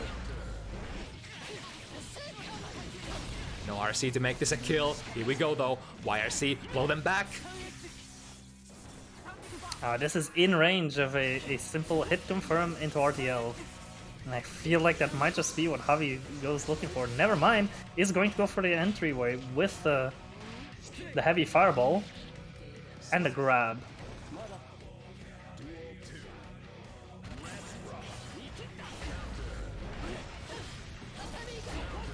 Oh, the whiff punish! After the whiff. Tatami in this game, it has such a minuscule range, but it does have some bonuses compared to Exert, because it does, I think it hits twice, and it can actually nullify projectiles. Yeah, so it hits twice when it flips up, and until it starts falling down, it blocks projectile. Ooh, but look at Is this. the case. Yeah, now Aggu is just starting to run their game plan a bit, getting those hits in, doing so much damage. You know, not letting Javi run away with it. Yeah, it's like the first hit whiffs, and then the Tatami sort of flips on its side and hits the lingering hitbox. And Aggu noticing the gap, knowing that it's there, and grabbing through it.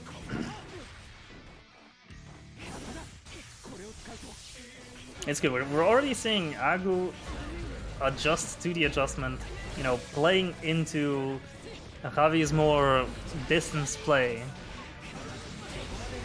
You know, I'm so surprised that Aggu has been landing a lot of far slashes as an anti-air. That far slash from Baiken hits surprisingly well.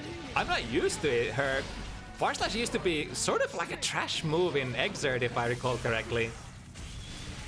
Oh, but here we go.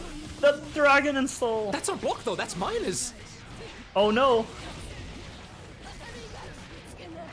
Is that even punishable?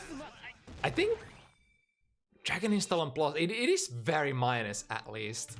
I'm going to check. Since we have a little bit of time. Because how often do you know yeah, it's -5 on block. Yeah, so if you're in your 5-frame jab range, you're gonna get punished, or if the opponent's jab range. Duel 1. So the usual thing is I guess the most common one is to sort of break the wall with Dragon install, or do some sort of a combo into the install. Yeah. But it is always fun to see. I love seeing Kai players actually go for it. And I feel it's gotten better as time has gone on, as people have also kind of figured out more ways to use it. Yeah, it's been buffed once at least, so it has definitely gotten a little bit better. Jumping dust, using them to control space, trying to control their air against Baiken. But the perfect response from Aggu, just waiting for the jump D to whiff and catching with far slash on landing. Switching sides, the heavy bait, hard bait on the burst. Aggu gets a setup. Grabbing. Huh? Oh no! Oh my god, but still. It's just a very elaborate cross-up. Damn, the tether still doing work after that missed combo. The physics will keep on being applied for quite a long time. There's the grab, the Kai classic. Ooh, Stun Dipper as an anti-air into a really fancy combo. Finds the 5D, but that was not charged. On hit, that thing is 0. Oh, nice, using the Kabari follow-up sort of as a makeshift dash to dash out of that heavy air fireball from Javichu. Great on the round star. I do still think that's an advantageous trade, because Kai does have more wide-reaching moves, forward-reaching moves. Even if Baiken has those slash moves, I think Javi has done a very good job at adapting to play around. Very patient here. Might have been baiting that Sanzu. Here we go, Aggu doesn't have the burst. Is that enough? Not quite. But it is very close. It is definitely within chip range. Javi will not get a hit again by the super, but gets punished on the jump. Ooh, this movement. Needs one more hit, but Aggu also getting closer and closer. Ooh, that's gonna chip her. Damn. The patient play from both of these players has been incredible.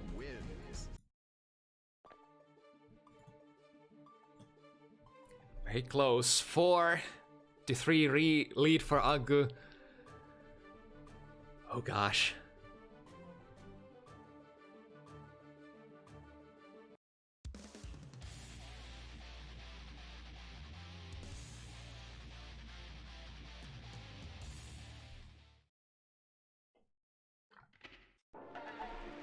And even though, like, moves like Bike and 2S, even though they don't normally combo very easily, on counter hit they still sort of go into that 2S, too heavy, and the the basic 120 damage mid-screen combo, so...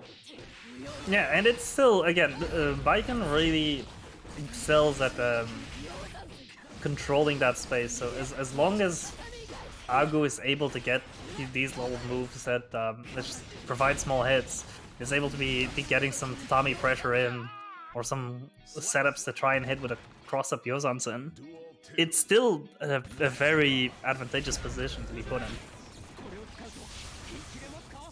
Ooh, a little too far. Firstly, Javi also getting to control space is very good. Then they get to just focus on managing their pressure. Oh, that's a DP punish with Tether attached. That's a lot of damage. And still has a super and a wall break. This does not look very good for Javi. But Now has to deal with the Ogi situation. Javi does have a lot of resources for this defense. Oh, just opting to keep it in the pocket. Oh, Oh no! Unfortunate. He kind of had to go for that burst, but it is the classic. When you see the RC time stop and an empty burst bar on the other side, you just know what's about to happen. And the players see what's about to happen, and it just plays in slow motion, literally. Is that situation that happens over and over again? It's destined to happen, and sometimes you just gotta play it, especially when you're holding onto your burst until your last hit point, your last pixels. It is an RPS that you'll have to go through. Sometimes you're already dead, but hey, it is what it is. My God, the jaws on hitting from behind. Such an amazing that move hits very wide.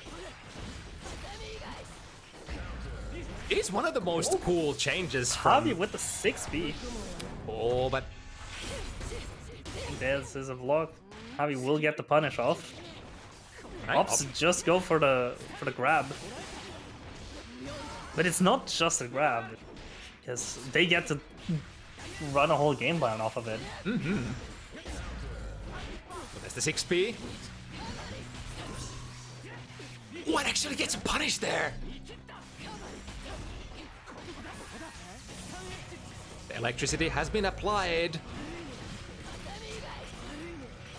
And Aggu just needs to keep this pressure going. Unfortunately, Javi will contest it. Oh, the fireworks are just too far to hit. So some cheap damage going. Javi using those fireballs. Both of these players very precariously on low health, but a stun dipper.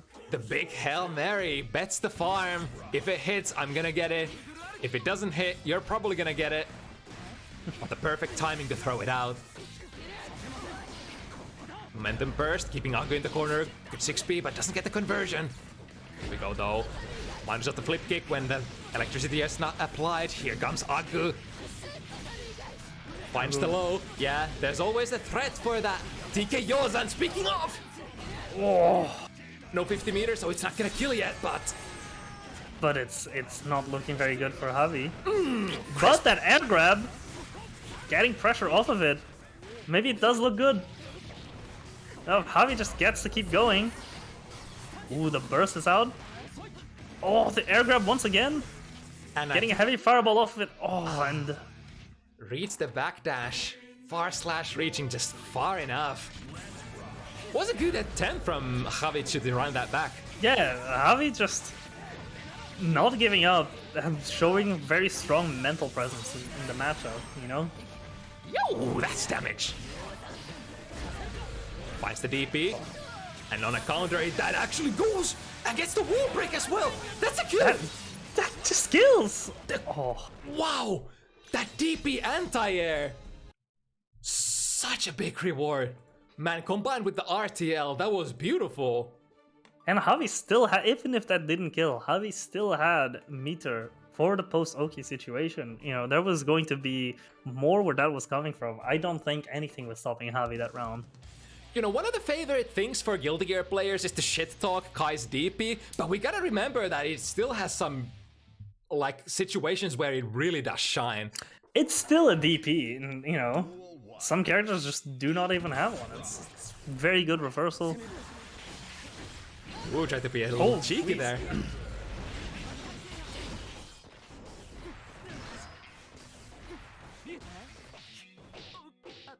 Ooh, fighting for the hit. He's gonna get it though. There we go. The counter hit 2S goes the BMB combo. And now, good patience. Could have been a TK Yozan there. Every 5k, every close slash, every jump cancelable normal close range is a TK Yozan and mix up. Punish now is going to be enough. And both those DPs punished.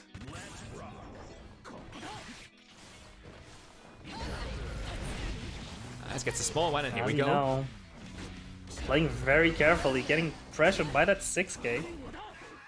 Yeah, I feel like that 6k is like one of the best things for Baiken when it comes to pressure. If you space it correctly so that it hits on the late active frames, it is actually going to be very plus. And it's hard to challenge. It's a dollar store far slash. Oh, far slash. Yeah. But this is going to be the kill. Aggu putting themselves at 6 points. Wow, that was a sudden explosion after a lot of good rounds from Javichu. Aggu just... I don't think Aggu enjoyed the way they died last. You know, they needed to make a statement. And it's interesting. You're gonna get a big pun.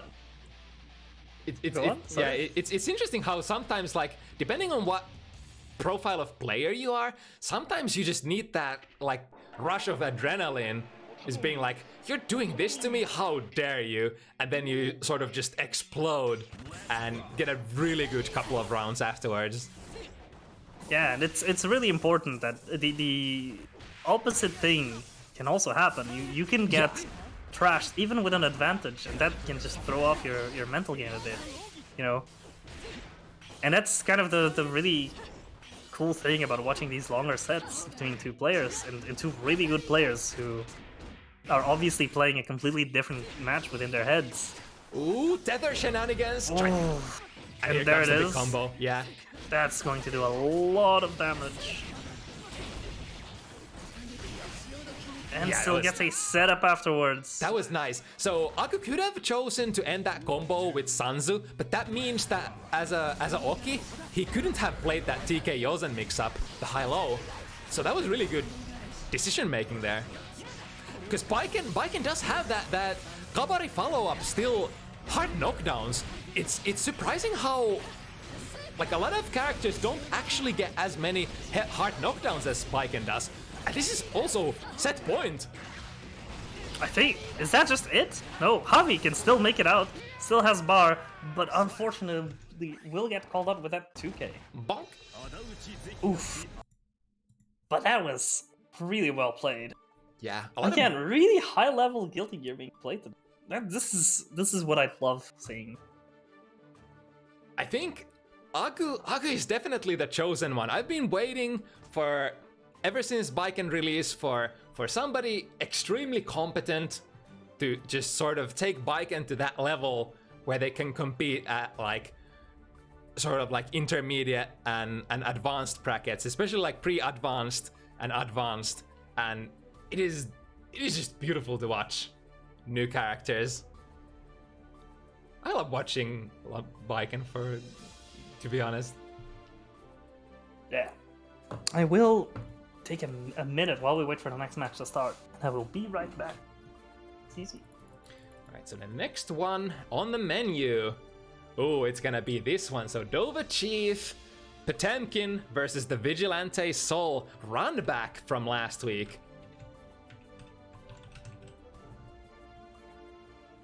So last week we had Dova bring down the hammerfall on the Vigilante, but Vigilante said, listen, buddy, we're not finished. I know I can do better. See me next week. And, you know, I don't know about you guys, but I personally love a good run back, especially when the underdog is super motivated to bring back the results. And I think Vigilante can really do that. They had a strong momentum swing last week where, and you know, they were mounting a pretty decent comeback, but in the end they were just a little too short. But there was definitely so much potential to do better still. We felt it, the Vigilante felt it, and now it's time to carry out the revenge.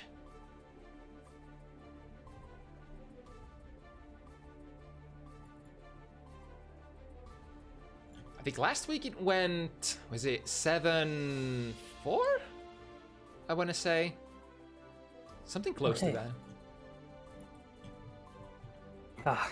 Back just in time, and we're gonna see DovahChief. This is a Vigilante, yeah.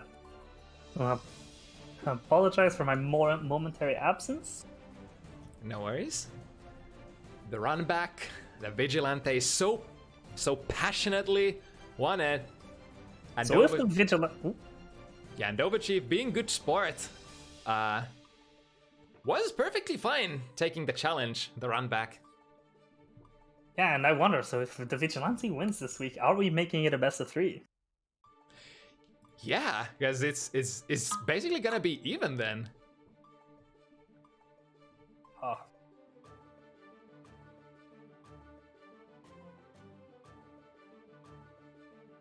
Waiting. Here we have John Wick.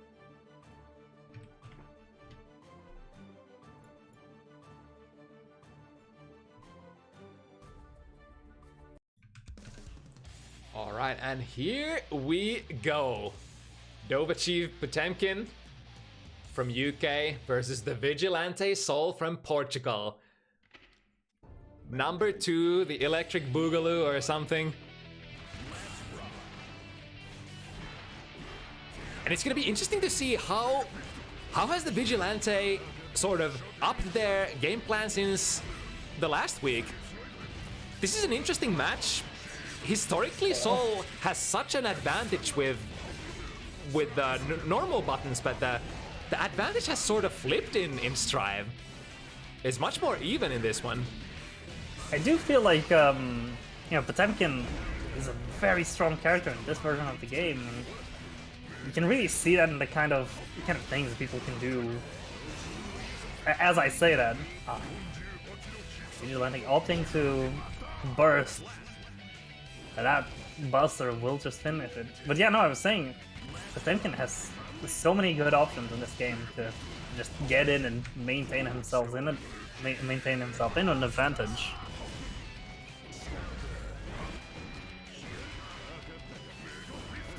Ooh, the Mega Fist forward hit in the air. That's flick. Still manages to get it. DovahChief opening it up.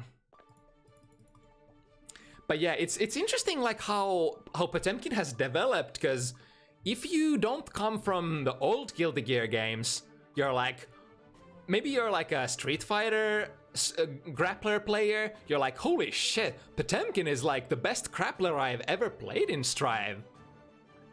But then on the other hand, if you've been a Potemkin player in the past, it's like you might be actually disappointed, even though this is technically like one of the strongest Potemkin iterations in a while, if we disregard like the XX Potemkin. We're having Vigilante here asking for a swap in the stage. Unfortunately, some of these stages are, quite taxing on people's computers, so it is understandable. It's always nice in the interest of good sportsmanship to swap these out.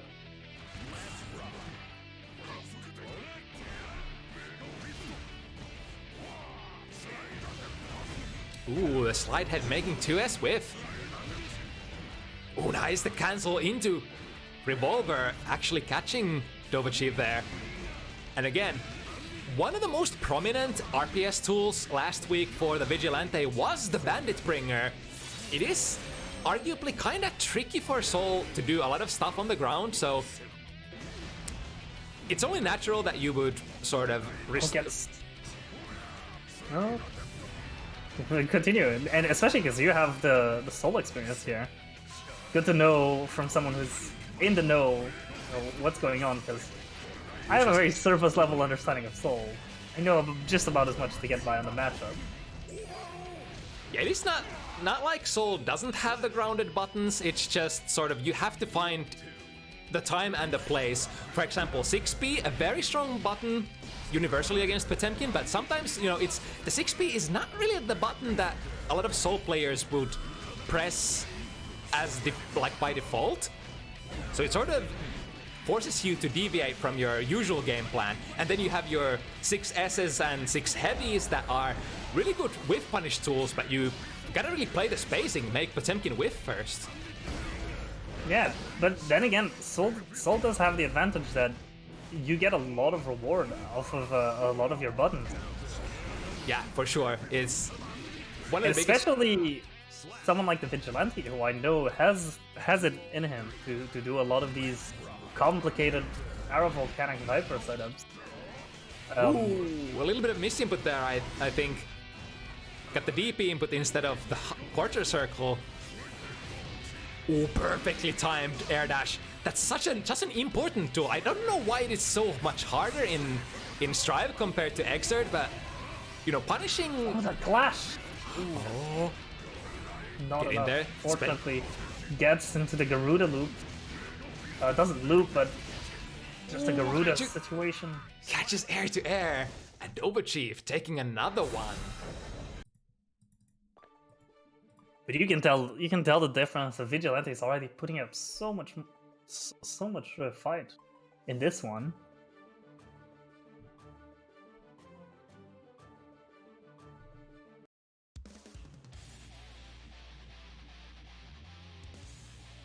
But we need the final adjustment. We need to bring home the rounds, the games, to be able to come out victorious.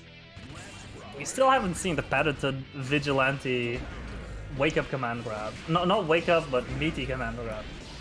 Oh, again, the misinput. Oh, we're going into the loop. Yes! Alright, opting to get the Fafnir instead of the super. So now a lot of meter to play with. It's not the first time we've seen that, so I do wonder if it is just to have more meter coming into the next neutral scenario. Yeah, and sometimes, like even though we tend to theorize a lot of what is going through the players' heads, often enough the easiest solution is that they just weren't looking for it, or they just performed the muscle memory, and you know. There it is. Command grab. Still deals a really respectable amount of damage to Potemkin. Oh, the prayer hands emoji. Again, Mega Fist in the corner. We've seen this before today. Here we go. The Vigilante finally there it is. In the groove.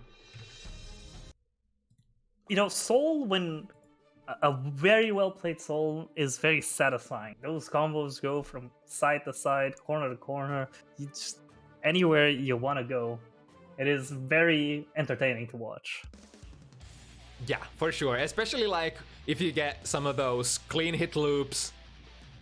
Not only the combos are gonna do a lot, you're often enough just gonna go coast to coast and just zoom through the skies while the million damage points happen.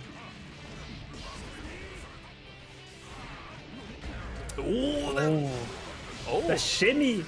But now there's a Potemkin with a lot of meter, but getting grabbed.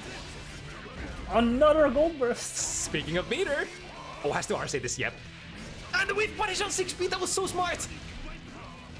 And there it is, the Soul just going to the other side of the stage, other side of a Potemkin! There we go! Whiff punishing from behind!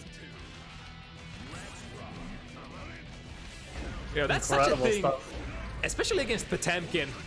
You're usually probably not gonna bait throws with neutral jumps, but like against Potemkin, the throws on as an interruption happen so often that you're like, all right, I think I'll do my easiest option to bait it out. Just neutral jump. I know you're gonna do it. I get the trade Trading with the a jump D. Dodging the grab, and then now in a very good position. Putting up a lot of pressure. Will get hit by the Mega Fist. The run Isn't back. necessarily enough to kill, but it's still... Oh, but this is... yeah! I was like, Yeah. oh boy, such a difficult comeback to make for DovahChief, but that one hit into one guess.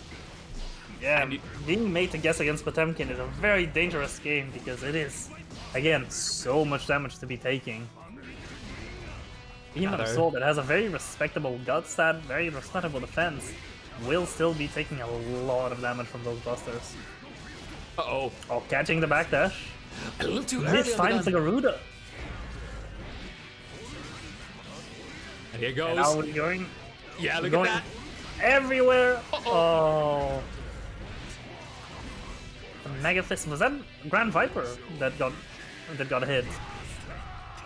I blinked and I missed it. Yeah.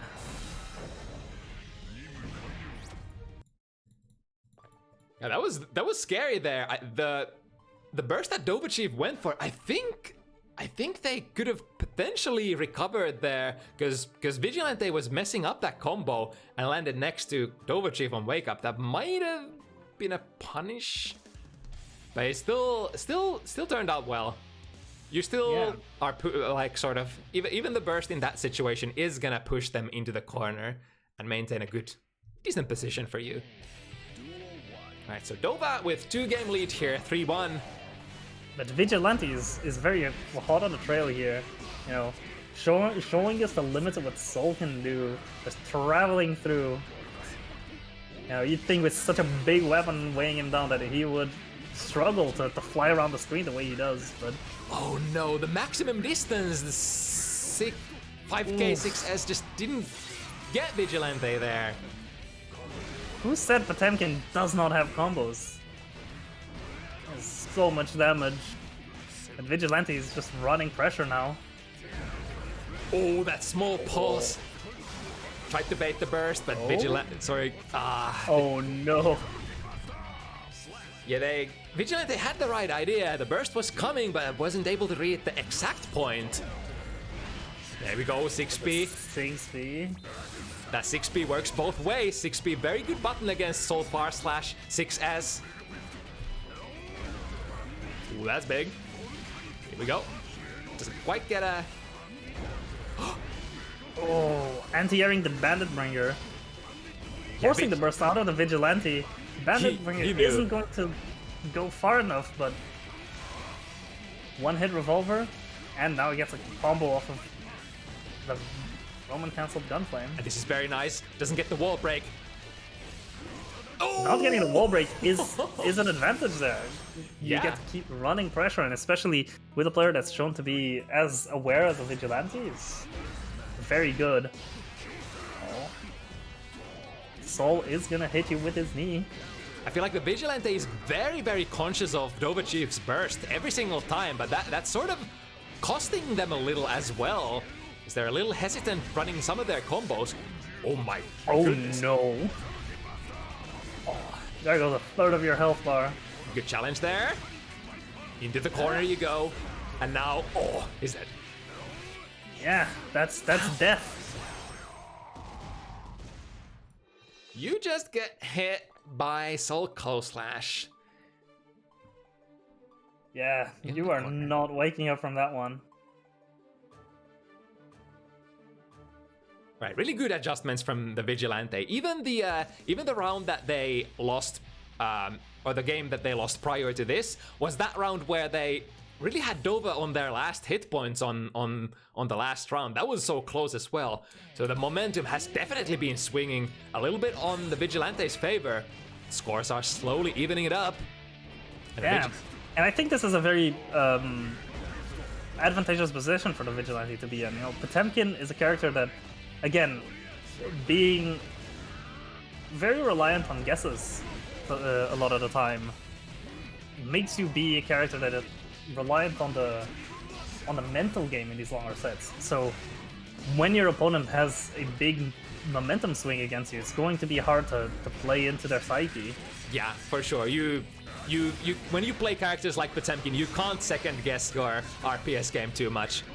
Like, you just have to sometimes realize that you're gonna guess wrong, but necessarily, even if you guess wrong, it's not wrong per se.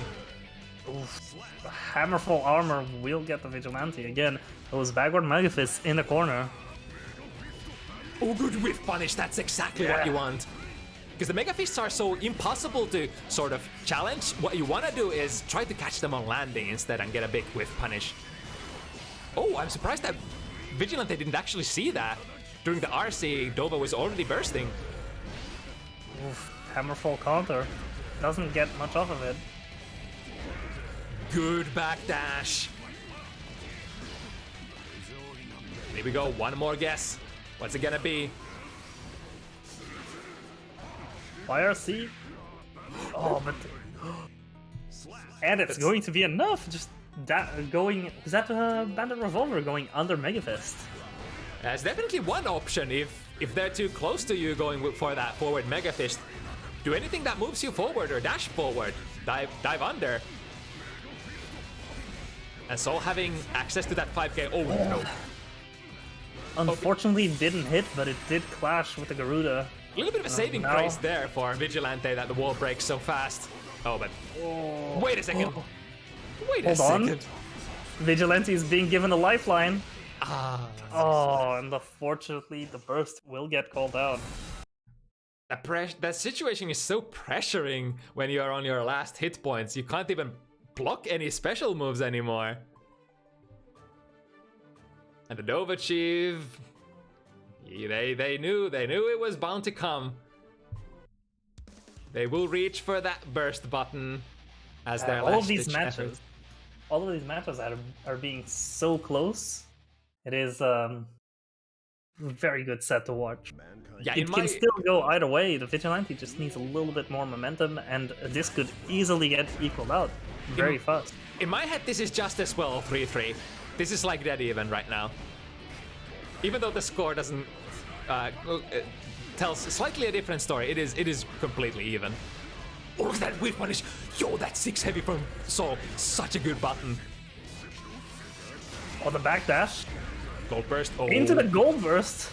Here we go. This is going to be a lot of damage. You can go really far. A next hit is that a kill. much meter. Oh, unless I think that's too prorated. Yeah. But now with the life lead, we've seen this situation before. Oh, look at that, the footsies. But like you said earlier, those far-reaching 5 heavies, they can prevent Soul from coming in, but they're not gonna convert into much. Like best case scenario, you get counter hit 5 heavy into slide head and like that Mega Fist over Gunflame. Ooh, okay, hitting, jumping a little. Ooh, no, that's dangerous. That's a light Volcanic Viper. I wonder if Heavy would have actually gotten the hit. It goes a little bit further, does it not? Yeah. I think it's usually like, oh. We cannot see the health that Vigilante has. I swear. Now he actually does not have any. I swear, Vigilante hasn't missed a single BB. Every single Bandit Bringer has been pretty much a hit. Not only this week, but also last week. They have such a high accuracy for hitting with that. Oh, but speaking of accuracy. Air grab. Oh, trade in Potemkin's favor. There's the success. 6 heavies. Was that heavier? I actually struggled to. No, 6 heavies the one where you stabs it at the ground. Yeah. Right. Here we go. Ooh, converts it. Small miss on the 6 heavy. Boom. And the backhand into the flick. DovahChief so much meter. Yeah, they had the PRC in the pocket. Oh, will this kill? It does. Oh. And again, it still went so close, down to the final interaction. Every single one of these games so far. Come to think of it, it's like just to have that extra 50 meter there makes the whole makes the difference between win and a loss. Man, having Yeah. having more meter than your opponent in Guilty Gear is such a strong thing to have. And I feel like Potemkin especially has historically been one of those characters who really like benefits from having that meter advantage. Roman cancels making anything less committal is always good. You know, you Potemkin swings his arms very wide, has to commit to a lot of stuff, and the moment you can eliminate that, it makes him such a much stronger character. Yeah, and then there's the armor RPS, which you can sort of like, No. There's the armor RPS where if you touch Potemkin's Hammerfall armor, you can sort of bail out of that by RCing. So that's also an RPS where the meter comes into play big time. Oh. Nice.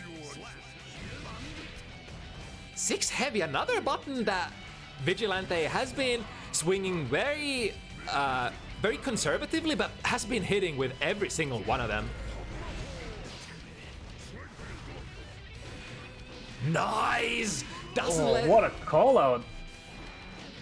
Now Doesn't putting DovahChief back into the corner. Mixing up the pressure. Ooh, doesn't get there in Gets time. grabbed out of it. Oh, the reversal!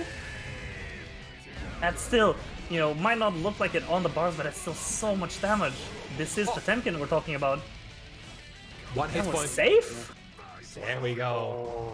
That was a ballsy play from DovahChief going for that Hammerfall, because if you take that hit, even if you have your armor on, you're gonna die. You'll have to survive. The armor damage will still go through. The unfortunate reality is what really is the option there, you know? If Vigilante plays his cards right, there's not much that DovahChief can do very safely. Yeah, You know, pretty much.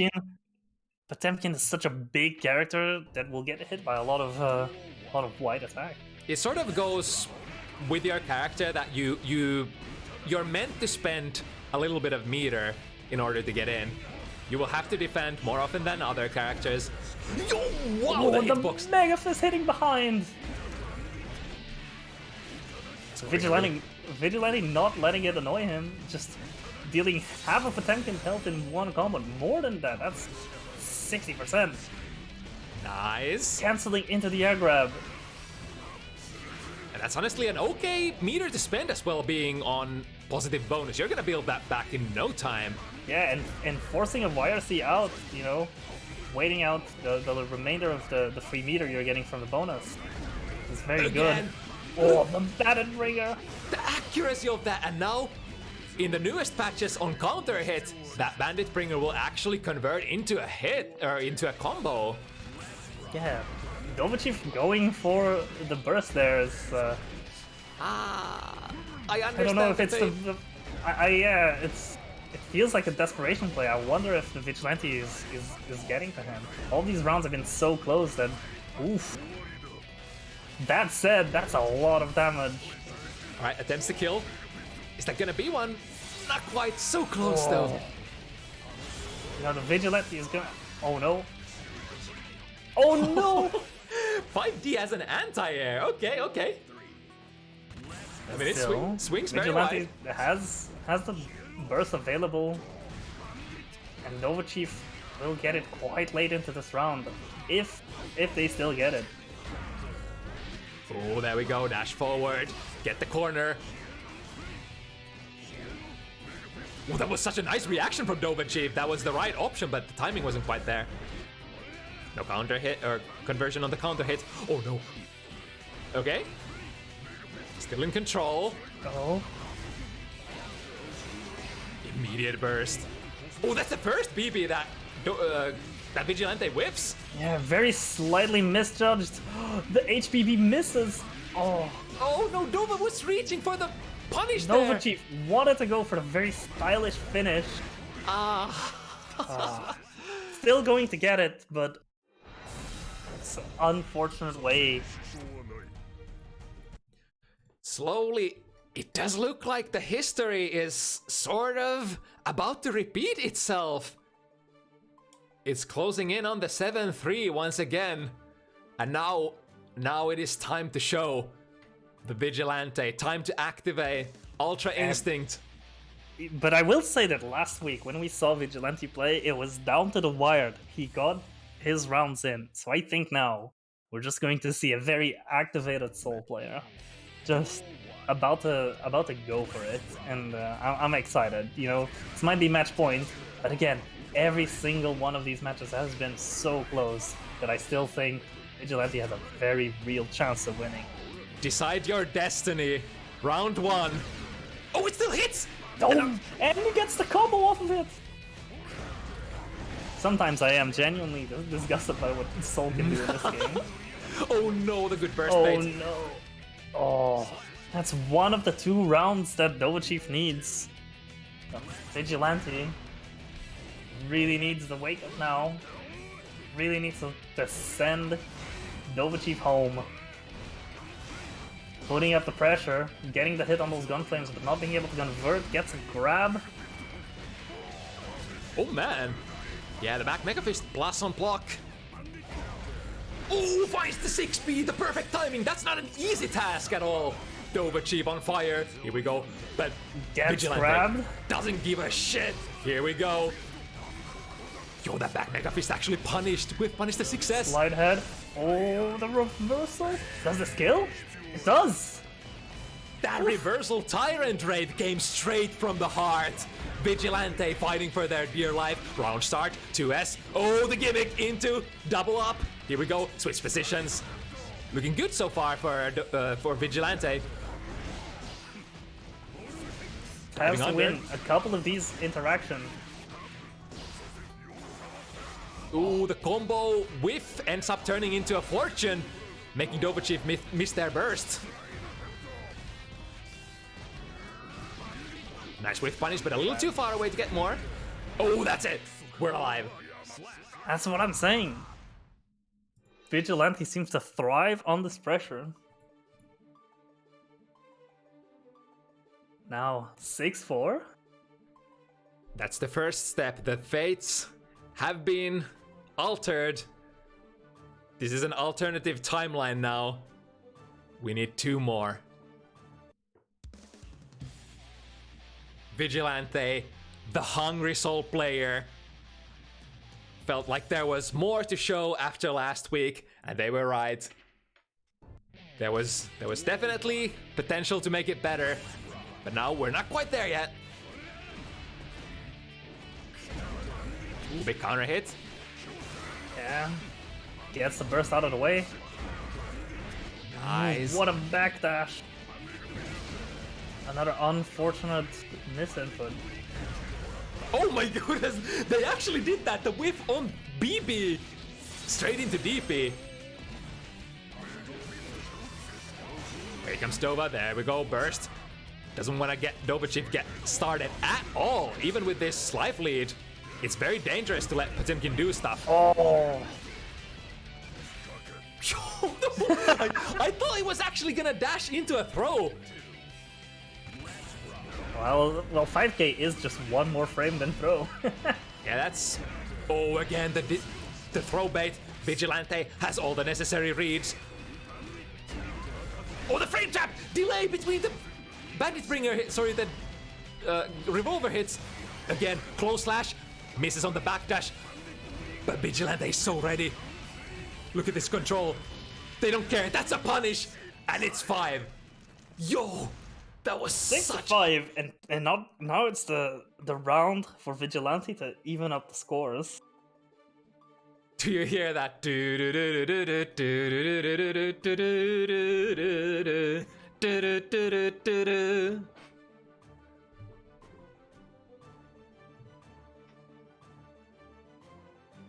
Oh. Oh, I did say 2 more. I meant 3 more. Now it's 2 more. We need one more. One more to even the scores is what I meant to say. But can they hold out? There's so Especially Vigilante has got the momentum to won the last one 2-0. You know, again, we have been saying these have been very close, but Vigilante is just trying to show that maybe it's not so close. Maybe he has it in him to just win it outright. What Dova needs here is one good read on the RPS. Oh, perfect. It's a little too close to be able to disjoint that DP. And look at this pressure. Dova hasn't been able to do much about this for the past. Yo, already with the 5k. The 5k doesn't matter That if just you're front. kills. If you're front, if you're back, doesn't matter. Gonna get you. They're gonna get you. The frame trap. Oh, again, that miss input. I get that. The DP input coming out, giving the Vigilante the command grab instead of revolver. No time to dwell on that. Here we go. That Counter hit. Far slash. Goes so far. Dodges the Garuda. DovahChief Gets back in there. desperately reaching, trying to land the interruptions, the 5Bs, everything. Oh, there we go. Perfectly. Finally finds the purchase, and this will probably be baited. Yeah, but it still does a lot of chip. And that DP. And it Absolutely no respect. oh my god, the Tyrant Rave just pushed DovahChief too far away, and Potemkin at that distance. The 6 heavy, not fast enough. Or I wonder if they missed the timing. And here it is. DovahChief in a difficult position. Getting that last match in is always the hardest one to get. And now Vigilante is there as well. 6-6. It was almost looking desperate. The 6-3 position. Lead for DovahChief. The Vigilante has brought it back. And this is for all the marbles. Misses the whiff punish on the landing jump D. Both players, they have to know. They want this so bad.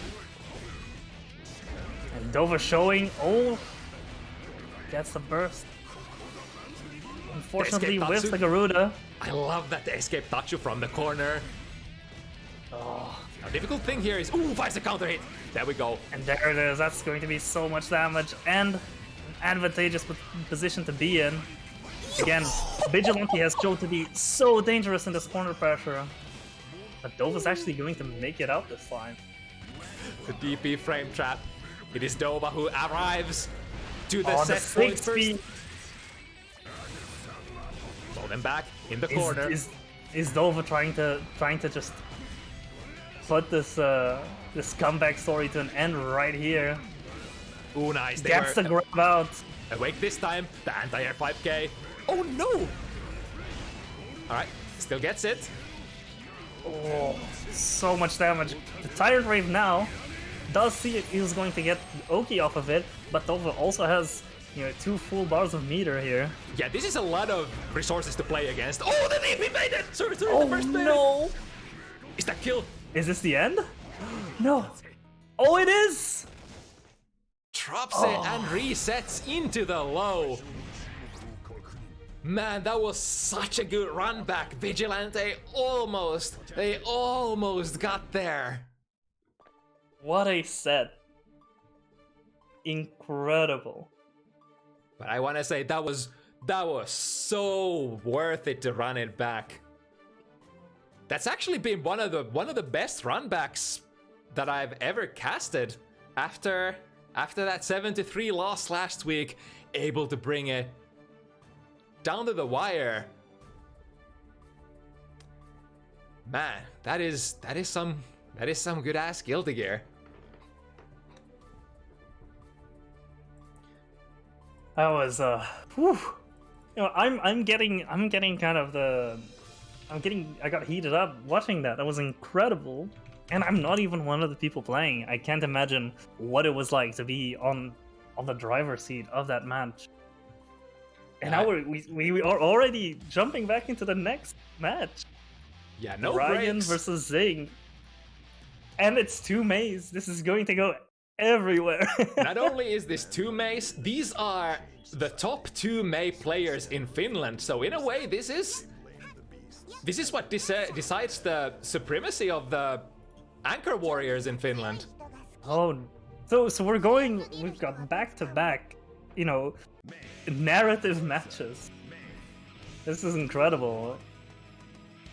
So I did check these guys' clicker ratings and when I was matchmaking, and they're basically dead even. So this is This is like the most even setup that you could ever build. 2 Finnish players, 2 May players, same skill rank. Let's go. So this is very much, you know, two players facing off to decide who can be their nation's best May. Now Rygand probably the little more better known May player. They're very active in a lot of the event scene. Zing a little less so, but Zing definitely. Zing is one of those hidden destroyers, I want to say. They're Yeah, as we see, just taking this first round already. And you know, Rygand, notoriously, I've seen him around quite a few times here in Bounty Hunters. Always puts up such a good show, so I'm excited to see, you know, I'm excited to see Rygand meet their match. yeah, big heart, always ready to go, never give up. Here we go. Oh. Switch sides. A nice presence of mind.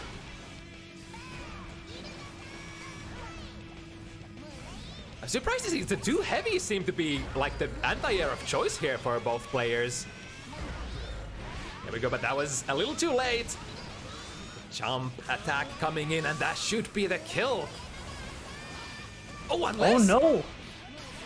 A little too That far take away, a I bit guess. too long to get the hit.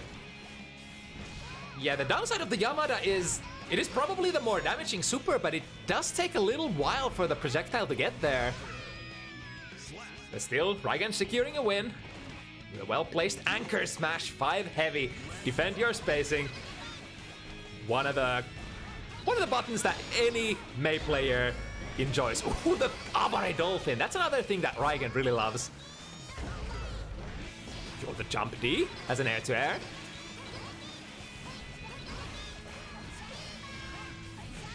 Ooh, which side? Catches airborne. That's ooh, didn't have the charge yet, I think. Oh, Zing with again, more of those of that awareness, getting the air grab. Alright, no bursts available. Rygand getting there soon.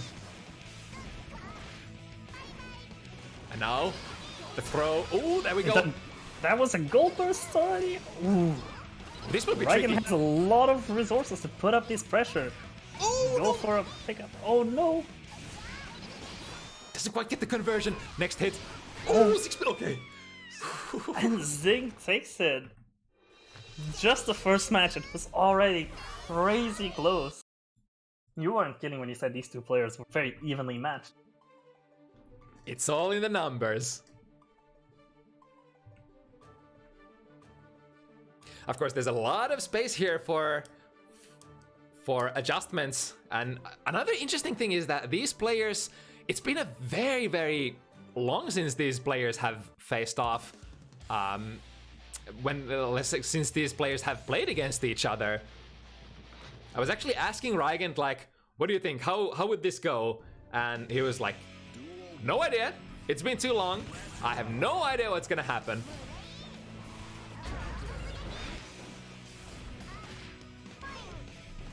I have people in the chat wanting to gamble, but this match, these 2 players went in so fast. There was no time to set up the prediction.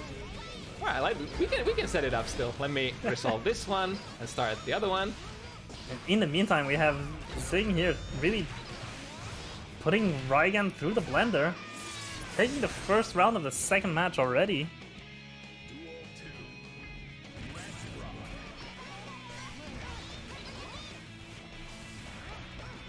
Staircasing. Oh, nice jump. Zing out of that. already on so much risk. That was May a- will just do that to you. Important maneuver out of the corner. Yeah, able and to- Zing doing it back. This is definitely a character that builds a lot of risk on you really fast. Oh, counter hit. Bounces a little too far away. Rygand fishing. Yeah, I do not think there is any amount of blocking that is going to change the fact that you just got hit by a 5,000-ton anchor. Ow! Ow!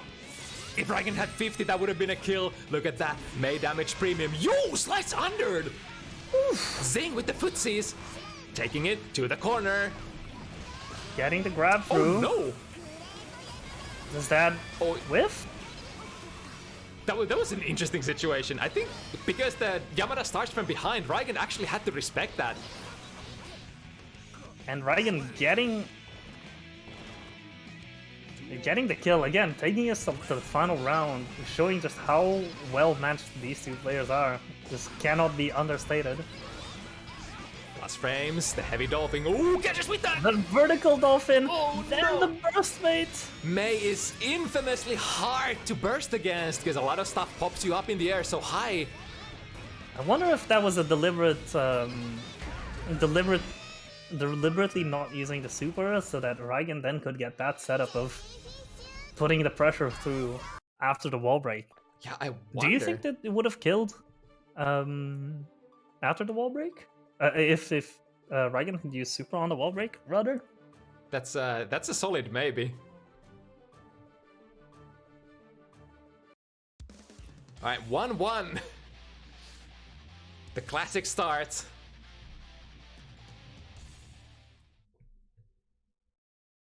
People praying for in sin for Shrive, yeah, with the leak. I mean, by Bounty Hunters next week, we are going to know just who the new character. Well, I say this with a lot of certainty. We don't know for sure, but I'm fairly sure we will know who the next character is going to be in Shrive. Yeah, there's a pretty good chance to know who the next character and or characters. I think there's only one slot left in the season pass. Yo, damage?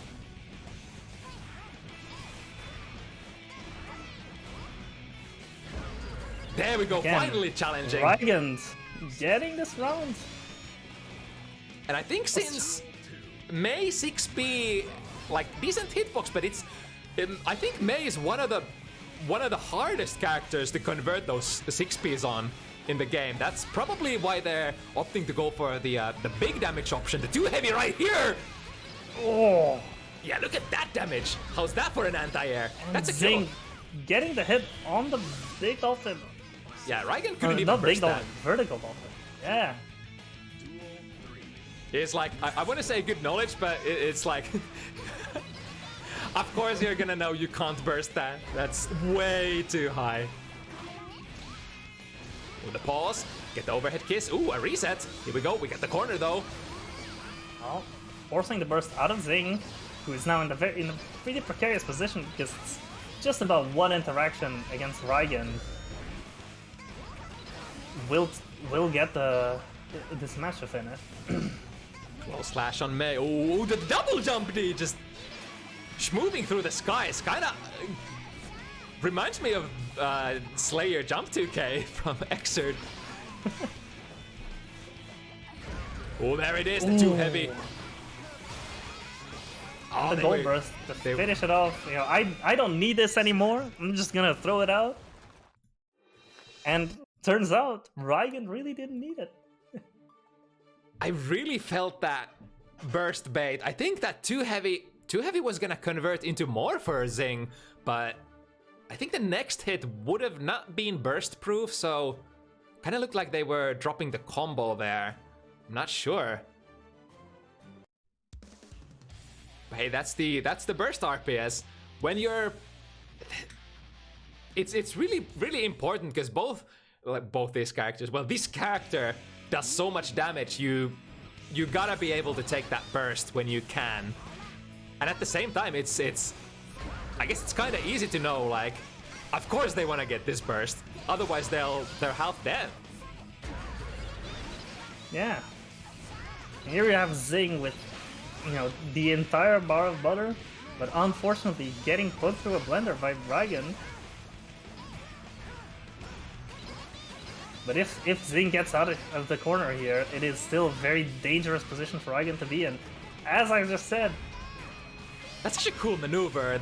The dolphin unblocked, then drift upwards, air dash, and then...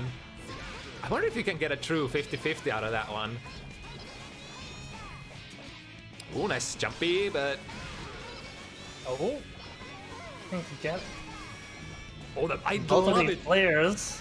Zing is using the jumpy to schmove so much. That's the first. And with the way the Strive camera works, it can be very hard for the other player to understand where they are on the screen and keep proper track of, and then Yeah, for sure. Zing can really use that for your advantage. Oh no.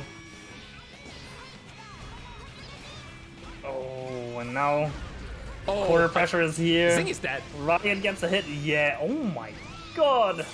That was Rygand even had the 50 meter there. That's if you get counter hit in the air by Maeve 5 heavy, you're like you might as well take your hands off the controller if you don't have the burst. Especially when you already have that much risk on you. May does such big hits that when they have no scaling applied to them, you are going to die. You're going straight into those Twitter combo posts. Oh.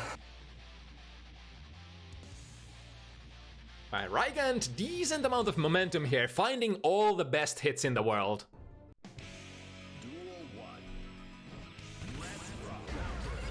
And I think when you're... it's also... Speaking of momentum, though... Ooh, kind of self-cornering here, Zing. Waiting for the whiff too heavy. Nice whiff punish. And that range... Until you have 50 meter, you're not going to convert into much with May. Here's the big conversion of the round. There we go. Putting the reach on the table. Oh. Okay, went for the too heavy. Oh, Rygand picking a page from Zing's book, using the jump D to sort of schmoove around. That's the first time I see Rygand doing that. I wonder if... To be fair, Zing doing it is the very first time I've seen AMA use jump D for movement like that. Yeah, for sure. So I do wonder, you know, yeah, Rygand's definitely played more than me, but I do wonder if that might be their first interaction with this mechanic. I doubt it. But whoa, that's such a big hit. Ooh, Speaking of big hits, though, it goes both ways. But that vertical dolphin, well, we'll just close it out. A combo drop, a burst bait, nobody knows. What we know is there's a lot of damage happening there. Oh no! Oh no! No! Those moves that bounce you up in the air are so tricky to burst. And this time, surely this time, there we go. Yeah. That is pain. Yeah. Damn it. Getting the burst out. Zing really not wanting to give Rygand a chance, but Rygand will find it anyway. Oh. And now, no heavy knockdown, and look at this meter from Zing. Yeah, can mix it up again. Yo, that whiff punish! Was that that's so smart. That's so hard as well, whiff punishing that 5 heavy from May. Oh, and Rygand will get the small hit, gets the overhead, Roman cancels it, that's death! Rygand, I love that, the very classic movement pattern. Defending your airspace, the neutral jump heavy, the back jump heavy. That is very hard to approach. Sort of requires your opponent to dash in and then go for the anti-air, but like, even then, it's hard.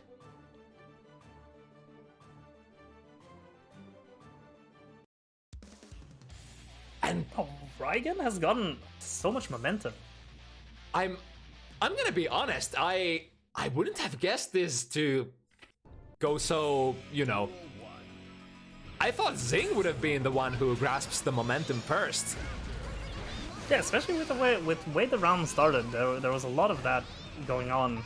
It was very close, and then Zing was pulling ahead, but then Rygand just decided, you know what? No, it is my turn to play. I'm gonna show you how it's done. But it's not like Zing isn't putting Rygand through it. As we can see here. Oh wow! The secret handshake, both players going for the overhead kiss. Oh no. The gold burst into getting hit is unfortunate. So much. But you can still do a lot with the meter, as we're seeing here right now.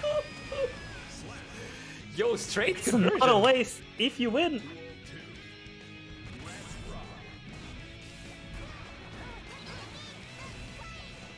You do see Rygand like fishing a little more with that 5 heavy as well. The Dolphins meeting. giving a small kiss. And here's the overhead Rygand kiss. getting that grab. Another one. Kissy kissy. Gets the Mwah. combo out of it. The Orca comes through. Is going to get strong Oki. Or no okay at all. Or just a vertical dolphin. I wonder if that was A hit confirm super. That's still so much damage. Oh, Burst is still available. Oh, has to, yeah, immediate yeah, burst. that has to go right now. What's the mix-up? Frame trap. Zing staying tight. Still staying tight. Oh, Wait, which one is it? It's Zing. no, it was Zing taking a point.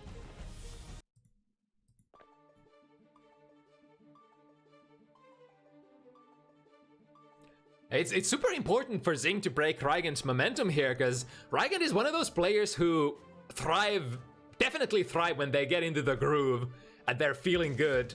That's when they bring their full potential out. Yeah, and seeing one thing I've noticed, I don't know if you've taken notice of this. You know, we've got winner stays from the technical issues we were getting earlier. Both of these players seem to be taking that to their advantage. You know, after a loss, Zing and Rygand have both just gone back and take a little breather, moved around the lobby a little bit, and I wonder what their headspace is in all this. You know, as you said, this is two Mei players that are kind of trying to prove something. They're playing for the ability to say which one is the best Mei in Finland. Yeah, that's always the most important, most interesting question. What are the players thinking during the match? Oh, the cross-up! Oh, Yo gets there before Rygand's strike goes active. Overhead kiss. and Zing. Grappler Mei forcing the burst out of Rygand. Oh, the far slash landing in anti-air. So much damage. You already know. One hit away. But now Zing has the meter advantage here. But for how long? Because Rygand still has a positive bonus, can just, again, as we're seeing it now, keeping distance to build it up, Yeah, I love and that. will take it. I love how Rygand, for a moment, sort of assumed a very defensive position and just, didn't advance, just defended their airspace and waited to build a little bit of extra meter. But look at that, Zing already. Taking so much damage, and, Rygand will not be getting a burst, I don't think. Very unlikely. Whereas Zing will definitely have a burst, yeah, for Rygand to go through. Oh, is Rygand I gonna do get not the burst? think it's gonna matter. Just Rygand in does time. get the burst, after all. But now it's so little health. Switch sides, but now Zing does have burst available. Oh, okay. Respecting it a bit too much. Yeah.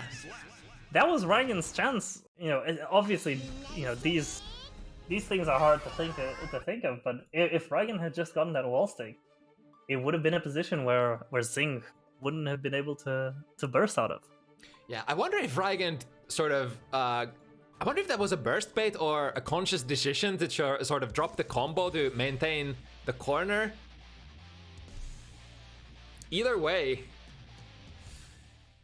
you do be tough. You do be tough when you're on your last hit point. And now Zing slowly creeping in, closing in on that even position. Yo, did that cross? That looks so weird. I think it just hit overhead. Wait, does it hit? I always forget about that one.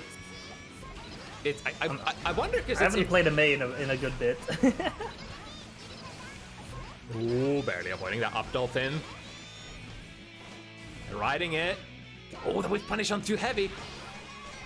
Yeah, Mei. Oh, nice. There we go. Look at how from that jump heavy, neutral jump heavy hits from so far away. Yeah. It's like Now Rygand taking a round in and already has Zing's burst out of the way.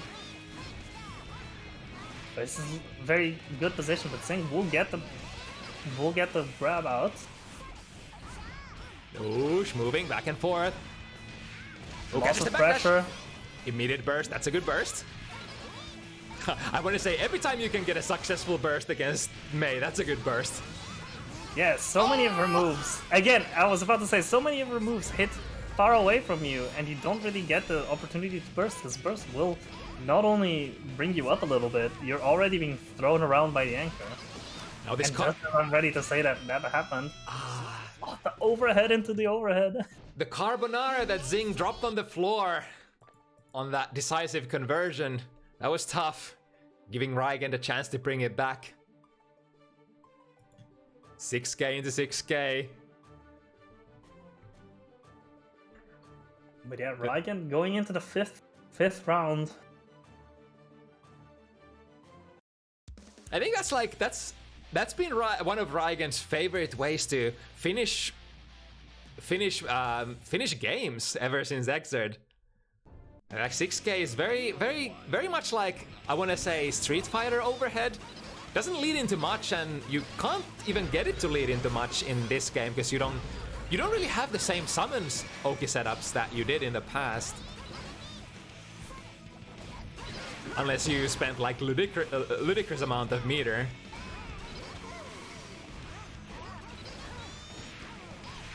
Who finally finds the hit.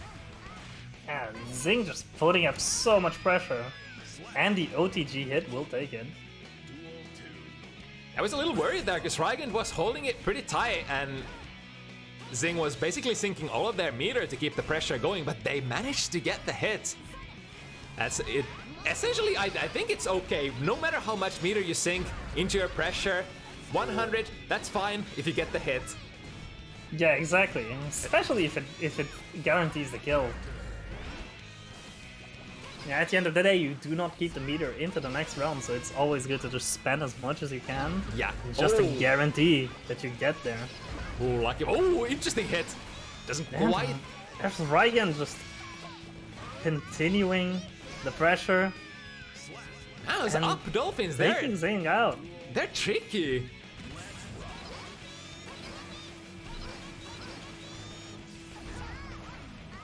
Lots of dolphins, lots of plus frames. Oh, the delay. Oh, and we're gonna see big damage. Zing wants Again, to bring it even. May with risk. Wow. Alright, this is a start of a comeback potentially, but yo, how much respect! And these are two players that clearly are paying a lot of attention to what each other is doing, and there's a lot going on between these two. That's even outside of the match. Yeah, that is such a difficult position to be in. They have so much meter that you're kind of like, I kind of want to respect a little because I think they're gonna do something, but at the same time, if you respect with that last bit of hit points, then a single like far slash or a jab is gonna turn into lethal offense. And Zing getting closer. Rygand still has a one game buffer here. Yeah, but Zing has never been too far, you know, putting up so much fight. Even when Rygand was taking a bunch of momentum at the start, and now Zing's just continuously putting up pressure, using the burst to get into an advantageous position, and yeah, Rygand just does not have the option to burst this out. Being comboed that far up in the air is really dangerous when you're playing against Mei. Yeah, I wonder how Rygand is gonna play this. Even if they get an opportunity to burst, I wonder if it's in their best interest to do so. Yeah. Just opting to take it to the next round instead. Yeah, you play as best as you can for individual interactions, but I don't think you waste such a valuable resource, especially for the matchup. Ooh, catching Zing's attempt to whiff punish. The up dolphin is such a scumbag move sometimes, when it like whiffs and you land and you're like, oh, my turn, but then you're already too late. Nice, gets the close slash on the way out. That's a big combo. Ow. And fortunately, lacking the meter that would have gotten the kill, but it's still what a way to finish. Choo choo! Here comes Dolphin.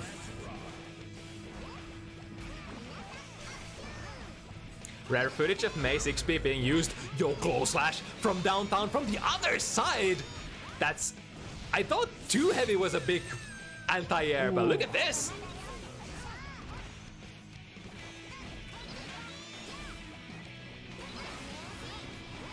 Rygand spends. Oh, Rygand still has that burst.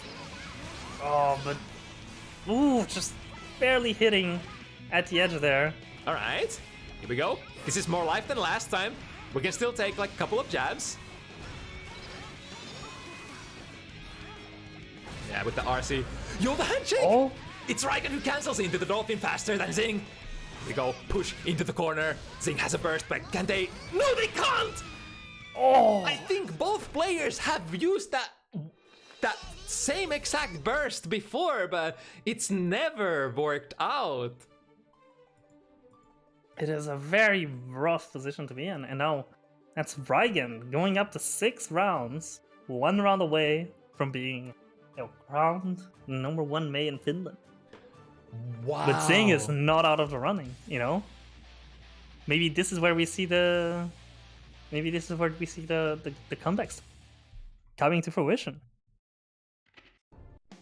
Rygand has come such a long way since Exert. They got into Guilty Gear very late to Exart's lifespan, and look at my boy Rygand. Already in the community, one of the strongest players. I mean, even we're talking about Shady and Jalis earlier, but I think both of these players can beat either one of those guys on a good day as well. Yeah. Now, I mean, that would be interesting then to see those matches set up, because, you know, being from this far away in the western edge of Europe, Rygand taking the round. But yeah, no, being still from so far away, I never get to see much of these local matchups. It's always interesting to get to show them off to the rest of the world. set point Rygand, the fruits of his labor. He's been playing so much, so actively. Practicing for a lot of these events, and now getting the hit on Zing. Gets the burst out of Zing, but Zing is going to manage to get themselves into the corner pressure. cool air to air, but not a clean one. Rygand trying to get out of this position. It's still kind of okay, even if you get hit here. Oh, but wait a minute. The anchor dive. Oh, this is going to do a lot. Should have even up the life situation, but now Zing. Oh, finds the air Zing to air. getting the round. Yeah, Zing definitely has the air-to-air game on point. Rygand doesn't. Oh, straight into the 5 heavy. Luckily, not able to convert for Zing. And now, live or die. That could have nearly been it, right there. Live or die, Zing. But now, What's it gonna be? The up dolphin hits as a frame trap, or maybe an anti-air on the way out. The damage has been done. Rygand has the meter, spends it, but look at that. The meter's gonna build back so fast. The positive bonus. He has a 50 again. oh no, Zing does have the burst here just in case. He might still get to use it. There's the air there, but Independently applying pressure, but gets hit out of it. oh, good anti-air. Rygand spends it and miss. Zing, big chance to bring it back. Is it gonna This kill? is it. This kills. Doesn't it? Oh, last hit point. But Maybe, now- I think the Yamada would have killed. Oh, unfortunately. So respectful. And and Rygand. Rygand takes it. That is such a Rygand thing. Of course, he's gonna push it. Like, Zing was worried about that 100 meter. That's the thing there. Rygand had everything to throw at Zing in that position. But they sort That of... was still a really good set, though. Yeah, just the hesitation. The hesitation. And now, I guess Rygand crowned the current strongest May player in Finland. Yeah. Damn. But Zing will still is very close. Definitely has it in them to come in and next time take it out of Rygand. And we already have the next 2 players here, already starting Invalid Value versus Gamma. Alright, so this matchup was supposed to be Invalid Value versus Pinhead. Originally, Invalid Value wanted a high-level Axel player to play against. Pinhead was the original target, couldn't show up tonight. Potentially we're gonna see them next week, but for now... Already gotten 2 command grabs in. A third one has been attempted. And now we have Gamma. I think last time I saw Gamma was versus Vulcan Age? Was that the matchup? Potentially. Also, was that Gamma Jacko or Axel? Was Axel as well. Yeah, I think Gamma has been working more and more on their Axel of recent, and I think looking at the numbers you can pull up from the API, it's very close, the amount of matches they've played on Jacko versus Axel. Ooh. Oh, Invalid, not getting the wall break here, which I think would have been the kill, and that just might be it now. Oh, nice read. Oh. It's interesting. We are seeing more and more Axel players being quite notorious. You know, Mystic definitely is one of them that's been bringing a lot of attention to what this character can do. I don't know if you watched the Wanted on Friday, but that was an incredible match to see Mystic versus Latif on what what Axel as a character can do. Yeah, Axel is one of those characters, if you have a keen sense for footsies, is... Axel is just footsies as a character. Yeah, it's basically nothing but footsies, and you're also committing very hard whenever you press a button as Axel, so it's kind of like you better know what you're doing. You're seeing the prediction very favored towards Invalid Value. I mean, they have been a big Nago menace, especially here on Bounty Hunters, for a very long time, and still, I think, one of the highest win rates on Bounty Hunters as well. There's very, very few people who can go toe-to-toe with them. Yeah, again, Nago in that A tier of the tier list, and Axel is at the bottom of B tier, so this could be a dropping moment for Axel. Also, I am going to say the votes are very skewed, but it is just ulti voting, potentially going all in, all in on Invalid Value with a lot of points.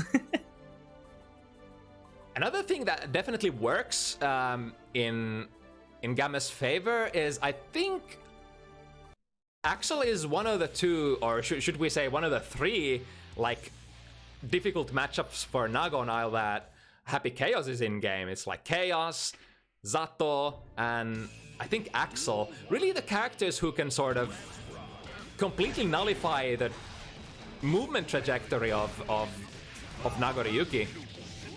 Yeah, I think so Nagoriyuki has very wide swinging sword moves that control space very effectively, and any character that can kind of outdo him at that range are inherently going to have the advantage. Yeah, and Invalid here, getting the pop and still winning it, using the RC to respect the burst. And it's like, the jump RPS has always been historically so prominent against Axel as a character, but Nagoriyuki doesn't really have access to the jump RPS per se as other characters, because you're missing your normal dash and your normal air dash.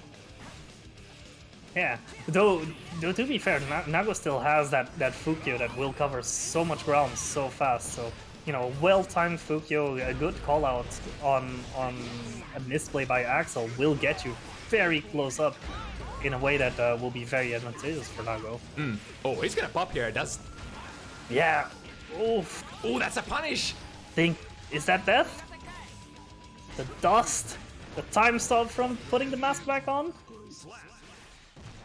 And that's it. What an explosive match. Where in the first one we saw it going a lot more at the pace that Axel wants to go. We just saw Nago exploding this British man. Yeah, on the other hand of things, if Nago gets close, what is Axel gonna do? If you don't have 50 meter, you're not gonna reversal. And even if you do have 50 meter, it's hard. You're not meant for defense. You're meant to dominate the neutral. Yeah, I have seen some very interesting things again in that set on Friday. Mystic using the time stop super in such interesting ways to gain back advantage when he was put at very disadvantageous distances. I think the time stop super is definitely one of those things that still probably has some sort of uncovered potential. It's an interesting tool. You can definitely use it as a combo tool, but especially in terms of applications for footsies, that's what sort of interests me the most. Yeah, there will definitely be a lot of good setups that are yet to be discovered, or very specific scenarios against certain characters where that super might just unlock some hidden potential. And these two players seem to be taking a breather. And like Axel is definitely one of those characters who just favors having the real estate over everything. So if you can spend 50 meter and sort of take back that real estate somehow, maybe you see them, I don't know, jumping at you and you stop the time, run under, just throwing out some random ideas. There might be like super clever applications that we just haven't seen anybody use yet. Or even just having the super out ready to stop time as a way to kind of fish for a hit and using it to get a better reward out of a stray hit that you would get. Because Axel doesn't get many combos, but if you're able to stop time right after you get a stray hit, you can get some very good combos into bomb loops. Yeah, we're already seeing like some of the hits that were in the past like kind of hard to convert out of. So for example, Axel's full screen command grab, that goes into time stop and goes actually into a pretty decent combo path now. Yeah. And are we getting... Do you know what is going on here? Let me see the chat. Seems to be... Yeah, so Gammas seems to be wondering what's happening to invalid value. Might be an urgent something, maybe a phone call. Yeah.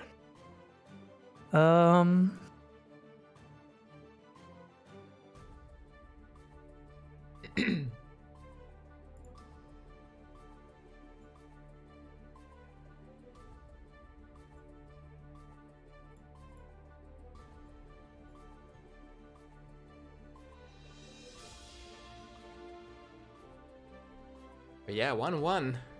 And it's not like it's looking at the players, it's like it's actually Gamma who has the Zwag aura here. Yeah, Gamma definitely is a good player. You know, anyone who at least plays enough and wins consistently enough to be getting those top 300 spots is worthy of note. Because like I think Gamma's Axel is still like a little bit of a blind spot for me personally. I haven't seen them play too many matches with Axel yet, and it's been a while since I've seen him appear last time as Axel, so it's like there's so much potential that they might have just leveled up during that. Yeah, definitely. And Axel, as much as people will make it out to be a very simple character, has a surprising amount of depth to it that just comes with knowing each individual matchup. Obviously, all of these far-reaching normals at different angles will work very differently depending on what character you're playing against. So knowing those situations well really will make the difference between just a good Axel and a great Axel. Looking at the records here, these guys did meet on Bounty Hunters once already, but that time Gamma was playing still their former main character, Jacko. I think the game ended 7-3 in Invalid Value's favor. So it's gonna be interesting to see if how that How that changes with the new main. yeah. And we're going back in. They do say Jacko is a decent option to take on Nago as well, but I think it's more like even-ish. Whereas Axel should have a clear advantage, question mark? Like, not like a big advantage, but like at least a little bit of an advantage.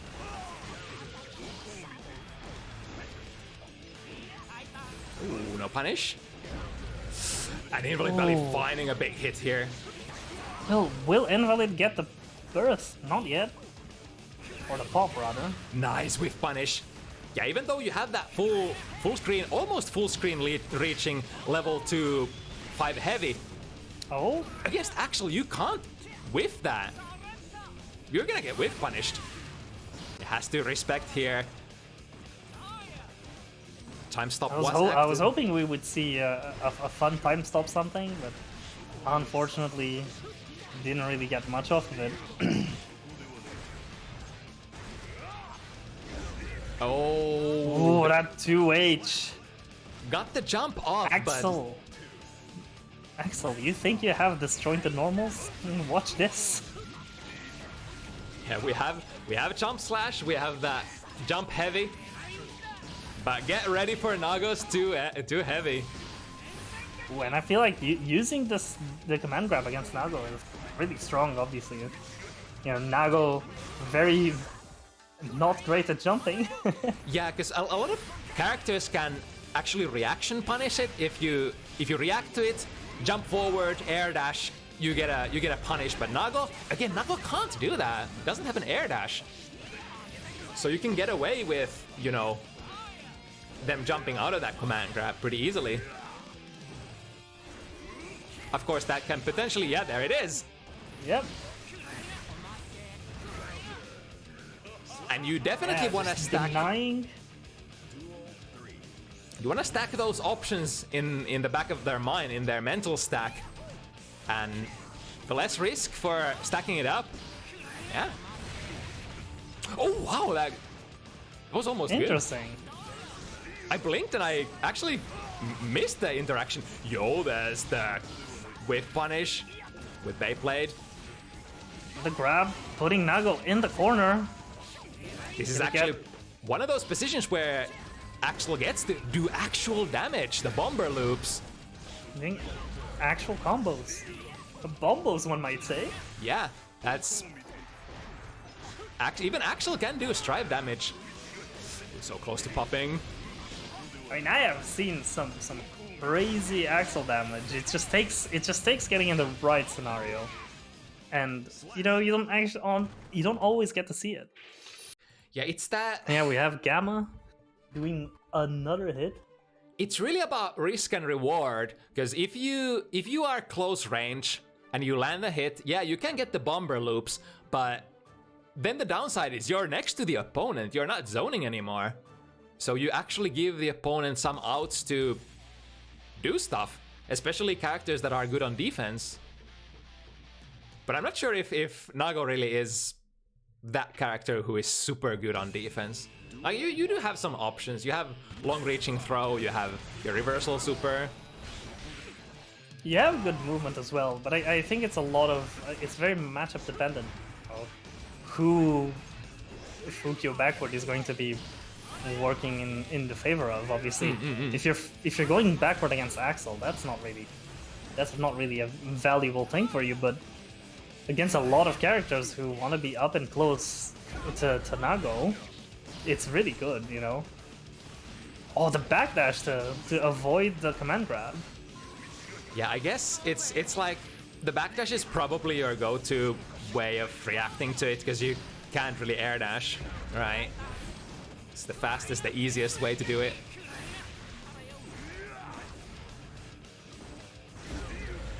Ooh, nice, well-placed 5 heavy. This is a chance for invalid value. On the level 3 blood, that's going to going to do a lot. It's going to reach very far and give that edge over Axel. And again, Gamma finding a really good jump out of the pressure. That's really one of the few things that Axel can do, is to, if you're not going for the 5k, then just praying to get the jump out. And even if you do, if INVALIDVALUE is looking for it, they can just 2-heavy you down to the ground again. Oh, the perfect timing, the god. And that's so much damage. And that's gonna be it for Gamma in this round. It's really tricky for either one of these characters to press a button. Like, you whiff a button as Axel, you get whiff punished by 5-heavy.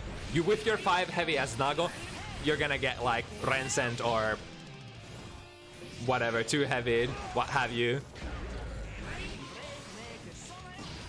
I mean, thought we were about to see a real combo here, but no, it's just a setup. And that 5D once again. That's the job. Really one of the best finishers. If you don't charge it, that's what, 25 frames of startup or something? It is 20 something. It's like borderline not reactable. Maybe if you're a god and or you're 16 years old, then maybe. 5D is uncharged 20 frames of startup, even less than you were thinking. Yeah, that's kind of difficult. I mean, Soul 5D in Exert is 24 frames, and I don't react to that. It's difficult. Really close to popping.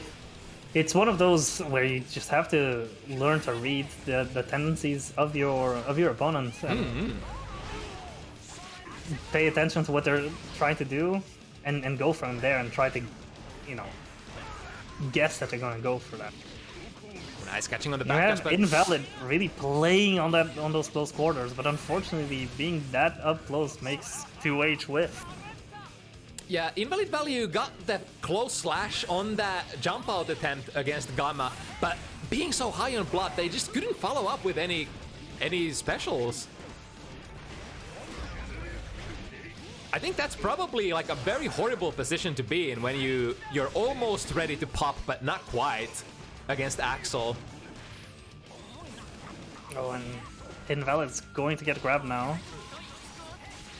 And unfortunately doesn't have a lot of blood meter to spare to be able to get away with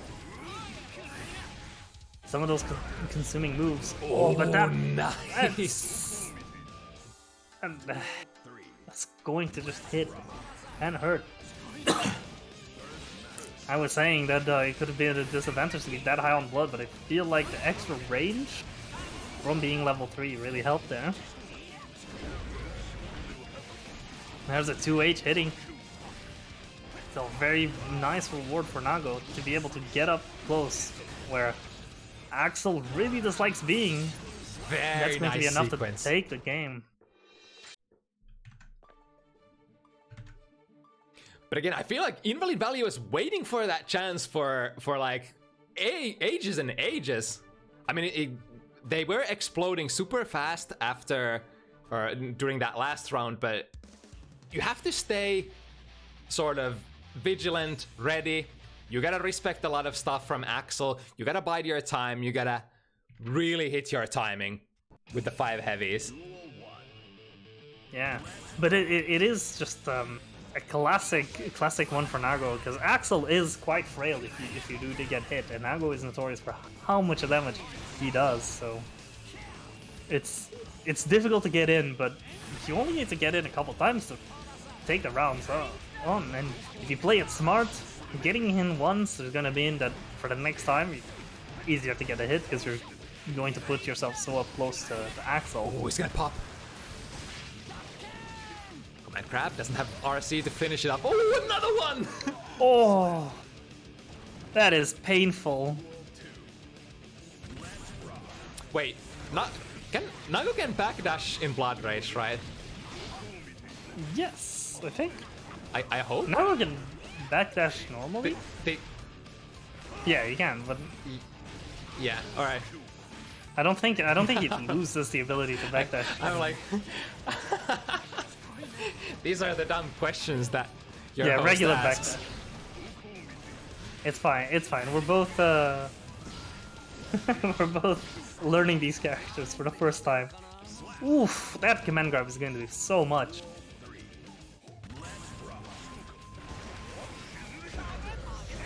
Oh no! Oh no, this is not what you want to be seeing.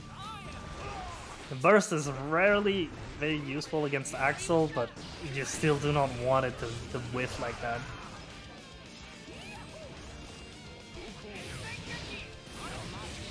Nice, the Rensens be hitting. Whiff punish after whiff punish. There we go. And That's a good there's hit. the hit. Another one. Respect. Oof, the low hit. Yeah, it's like usually at this amount of blood, Nago relies on getting couple 5 heavy hits. It's like 5 heavy, Hukyo, 5 heavy. It's gonna deal a little bit, but the thing is, you usually get to maintain your position and pressure again.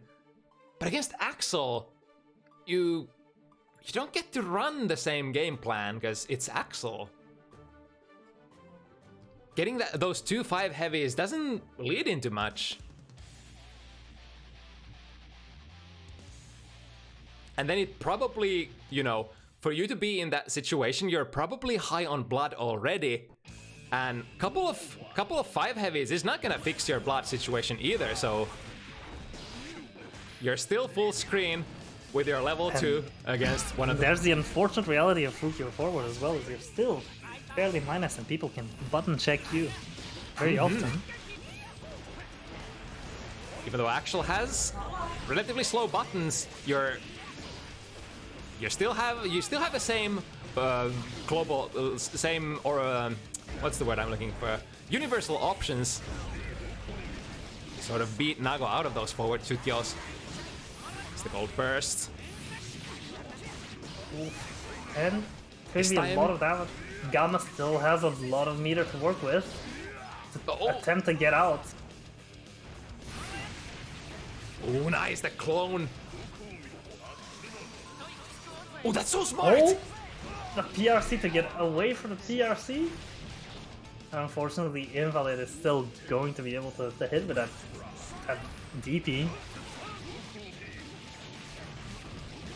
The dynamic is very interesting here, because like at the start of the round, you're gonna see Nago explode like once or twice, and after that, it's gonna go back to that. Does this hit that high up? It does. Oh my god. Is that gonna kill though? Yeah. It does. Poor Axel.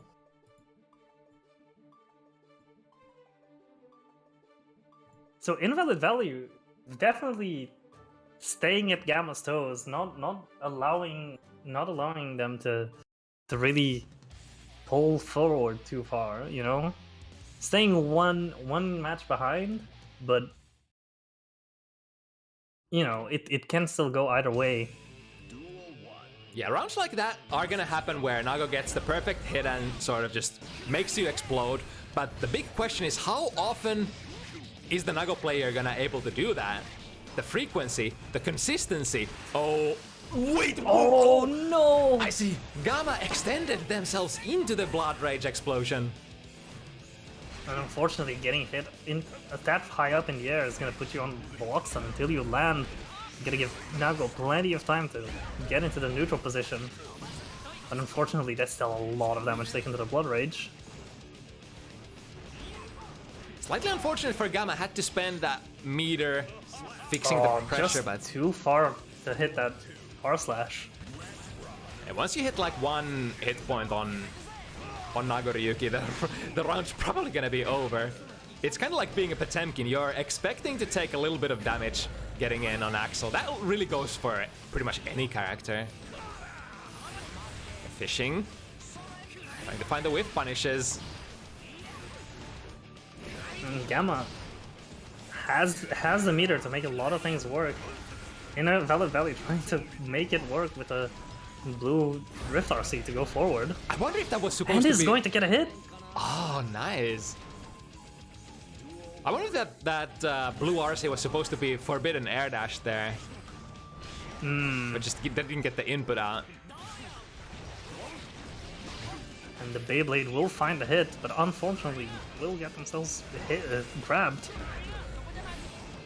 Backdash does a good avoid, but unfortunately Axel still gets a hit in.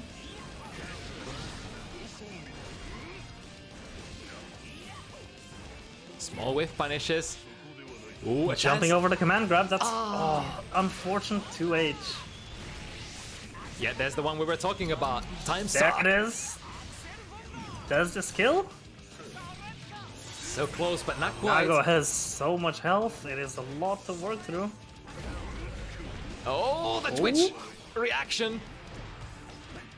There's a lot of meter on Invalid Value side, a lot of meter on Gamma side now. Unfortunately, for Invalid Value, Gamma is going to take another game.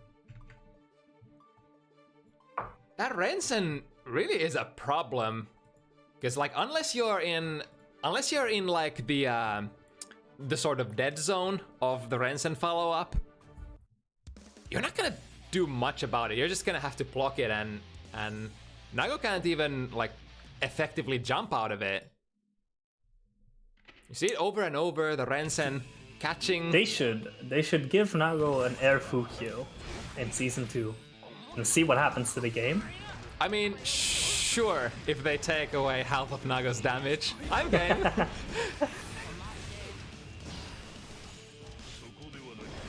Oh. Forward Fukyo, uncontested.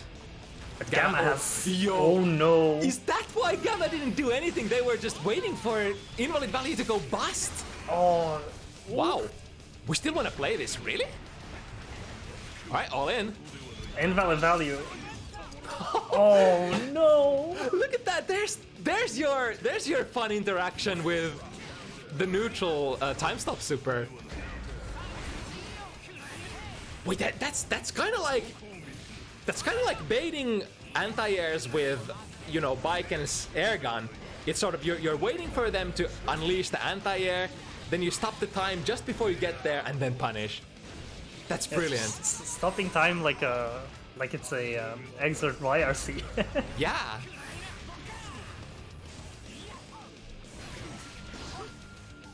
Oh, so close. And the blue RC to just inch forward and Yeah, get just the hit. tiny little Time bit rate. to fix the position. But I guess also to slow the frames a little. Ooh, once again, F5H has been doing so much work in this matchup. Again, the farther reaching the move is, the better it is for Invalid Value. You need to contest that space. Another good jump out. And back to full screen. Being very aware of these command grabs. The thing is, Gamma doesn't have like full real estate here. They're still back against the corner, so this could be a winning position, and jumps over the Rensen. Yeah, speaking of, and I was just about getting Gamma to guess wrong. There it is. Fortunately, not enough damage. Will Gamma's Gamma aware. get the chance to burst? Oh, beautiful. Oh, the 6B.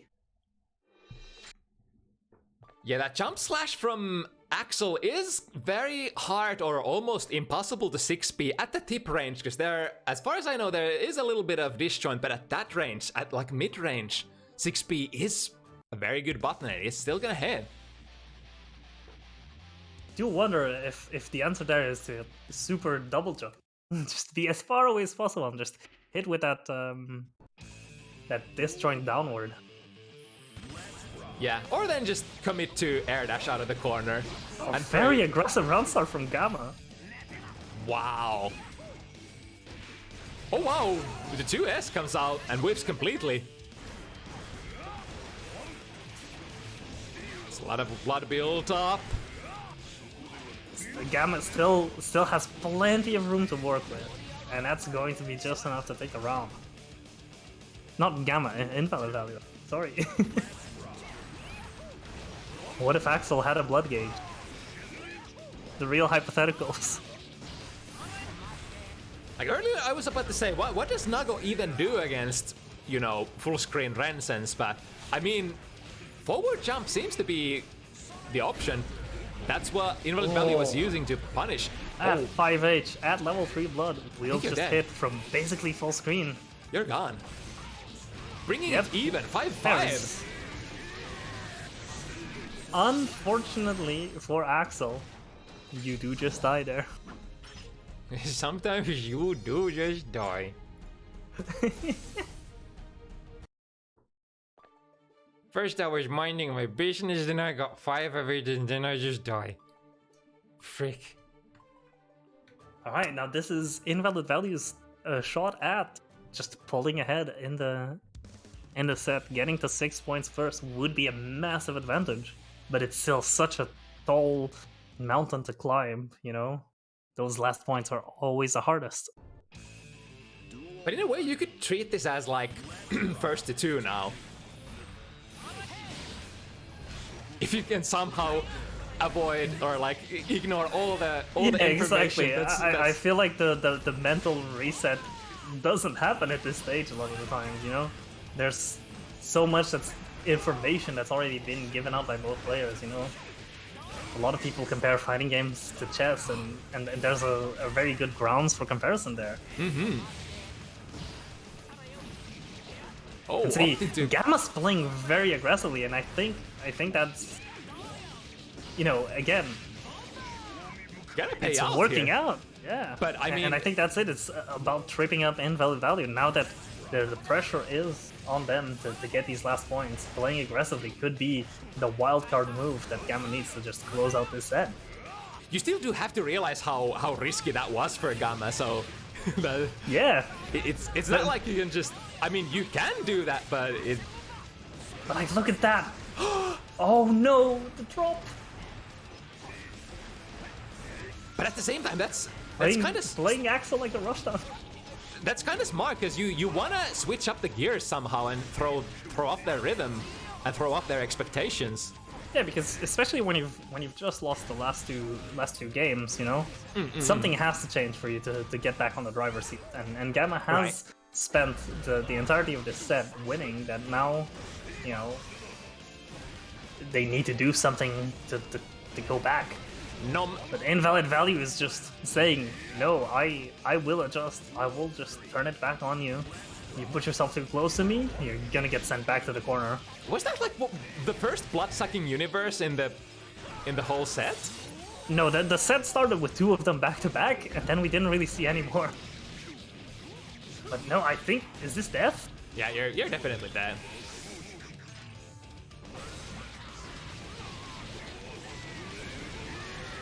Wow. And Invalid Value is leading. Is in match point.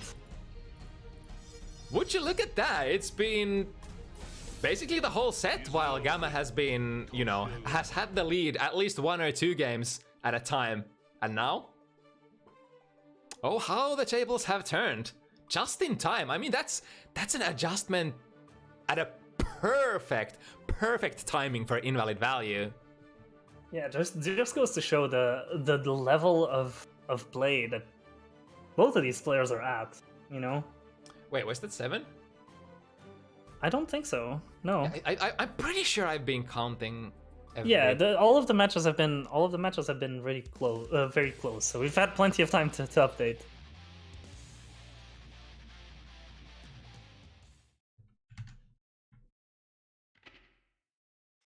It is harder for the players to keep track. You know, they're focusing on the individual matches, which is good.